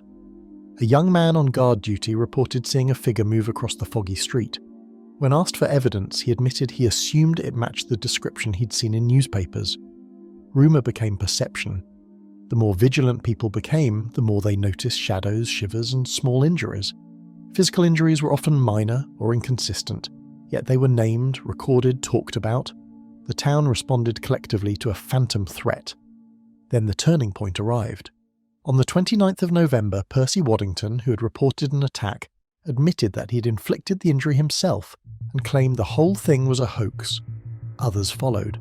Investigators from Scotland Yard reviewed the evidence and found that many of the reported victims had no cuts consistent with the claimed weapon, and some had self-inflicted wounds or none at all. The police issued a statement. The slasher scare is over.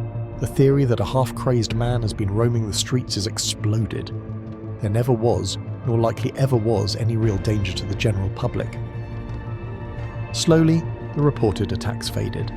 The vigilante patrols stood down. The streets returned to normal. What followed was the aftermath.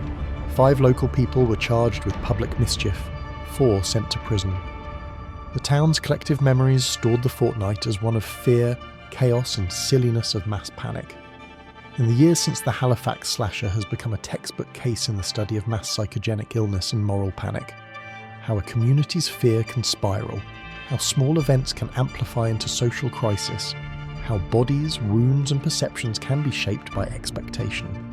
And yet many questions remain open. Why Halifax at that moment, in late 1938? The town was under economic stress, with high unemployment from the Depression. War clouds gathered in Europe. Roof lights shone into fogged streets. The atmosphere was tense. Did the prior 1927 slashing spree in Halifax prime the town for this repeat cycle? Why did mostly women claim attack? Why did the wave dissipate just as quickly as it began? And how many of the injuries were real? How many imagined? What role did media amplification play in creating the phenomenon? What does it teach us about how communities respond to threat, even when that threat is not real? Havana Syndrome, Anomalous Health Incidents, 2016. In the spring of 2016, staff working at the US Embassy in Havana, Cuba, began reporting odd symptoms. Sharp noises in their hotel rooms, vibrations in their heads, sudden dizziness. Someone whispered the phrase Havana Syndrome. The image of diplomats clutching their ears, stumbling, alarmed, would become an icon. Persons in foreign capitals seemingly victims of an invisible assault. By the end of the year, the term had escaped Havana and entered the global lexicon of mystery. The visual icons were strong. Embassy staff staggering out of rooms, ultrasound-like beams hinted at, security briefs sealed. The headlines shouted, "Secret weapon hits US diplomats. Mystery illness in Cuba embassy." Shadows of acoustic guns, microwave beams, foreign attacks. These images formed the immediate frame. But contradictions soon followed. Many of those affected later had no detectable brain injury, no clear toxin found. Some never heard a noise. Others were at home in the US, not abroad. The official term shifted to Anomalous Health Incidents, AHIs, recognizing the ambiguity. When the theories entered the cage match, there was no shortage of contenders. One side argued for a directed energy weapon, pulsed microwave radiation, sonic device, novel technology developed by adversaries targeting diplomats. A 2022 expert panel described pulsed electromagnetic energy as plausible for some cases. On another side stood stress, psychological trauma, environmental factors, mass psychogenic illness, building acoustics, undiagnosed illness. Intelligence assessments in March 2023 concluded that a foreign adversary was very unlikely to be responsible in most cases. Yet a few agencies shifted to roughly even chance in a minority. The theories wrestle on. Behind the scenes, the control room of response came into focus. The US government established investigation teams, medical protocols for affected persons, and policies for care. The National Intelligence Council on March 1, 2023 issued its assessment of AHIs. After reviewing hundreds of reports, it found no convincing evidence that foreign adversaries had a weapon causing them, though open cases remain. The Government Accountability Office report of July 2024 found that 334 US employees had qualified for care under the military health system, but many reported difficulty in access. The institutional wheels turned slowly. Community response was wide among the affected individuals within US diplomatic and intelligence services and in media and political discourse. Some of the sufferers felt dismissed or disbelieved. Their symptoms were real, their lives disrupted. Families watched spouses struggle with balance issues, memory lapses, chronic fatigue. Within agencies, policies shifted, posting protocols, health surveillance, insurance coverage. Media spotlighted diplomats attacked by invisible weapon, then alternately mass stress reaction. The story spread beyond foreign posts. Personnel in Vienna, Berlin, Washington DC reported similar symptoms. The narrative became global. In the clash of data versus stories, the tension sharpened. Epidemiological studies, including 2 published by the National Institutes of Health, NIH, in 2024, compared dozens of affected individuals with matched controls using advanced MRI brain imaging. They found no significant differences in brain structure or function after adjusting for multiple factors. Many of the symptoms paralleled vestibular disorders or post-trauma stress. Yet this scientific data did not erase the testimonials. Dizziness, hearing odd sounds struggle to work. The mismatch deepens the mystery. In what it stands now, the phenomenon remains partly open. The intelligence assessment says most cases are unlikely to involve foreign weapons, yet it does not exclude them entirely. The NIH studies say no consistent brain injury markers, but they do not identify a definitive cause either. Legislative changes followed. Eligibility for care extended to civilian employees and family members. Agencies created registries and protocols. The term Havana syndrome, though still widely used, is being replaced by the more neutral AHI. But for many, the label remains loaded. The legacy of these incidents is significant. One is medical, the notion that careers, nations, health systems can be shaken by unseen exposure. Second is institutional, how agencies handle unexplained health incidents, how employees are treated when cause and effect is unclear. Third is psychological, how expectation, fear, context shape symptoms. The image of the invisible sniper, the acoustic gun in a hotel room still haunts memory, even when evidence is elusive. In offices and embassy houses, in health clinics and security briefings, the silent echo of those first reports in Havana still lingers. The body may not bear detectable injury, but the mind, the community, the institution bear change. The watchers abroad, the deployed, the diplomats, the spies, they all ask, what happened? Was it a weapon? Was it stress? Was it both? The open question persists, and the story continues to ripple across borders and systems. Marango's Kamacucar soap opera virus, 2006 Portugal. They didn't catch it in a lab, they caught it on TV. Early May 2006, a hit Portuguese teen soap, Marango's Kamacucar, Strawberries with Sugar, aired a storyline about a mysterious illness sweeping a fictional high school. Within days, phones at real schools started ringing. Students were dizzy, students were short of breath, some had rashes. A plotline had crossed the screen and stepped into the corridors. The rumour engine turned fast. A friend whispered to a friend, "Did you see last night's episode? That's exactly how I feel."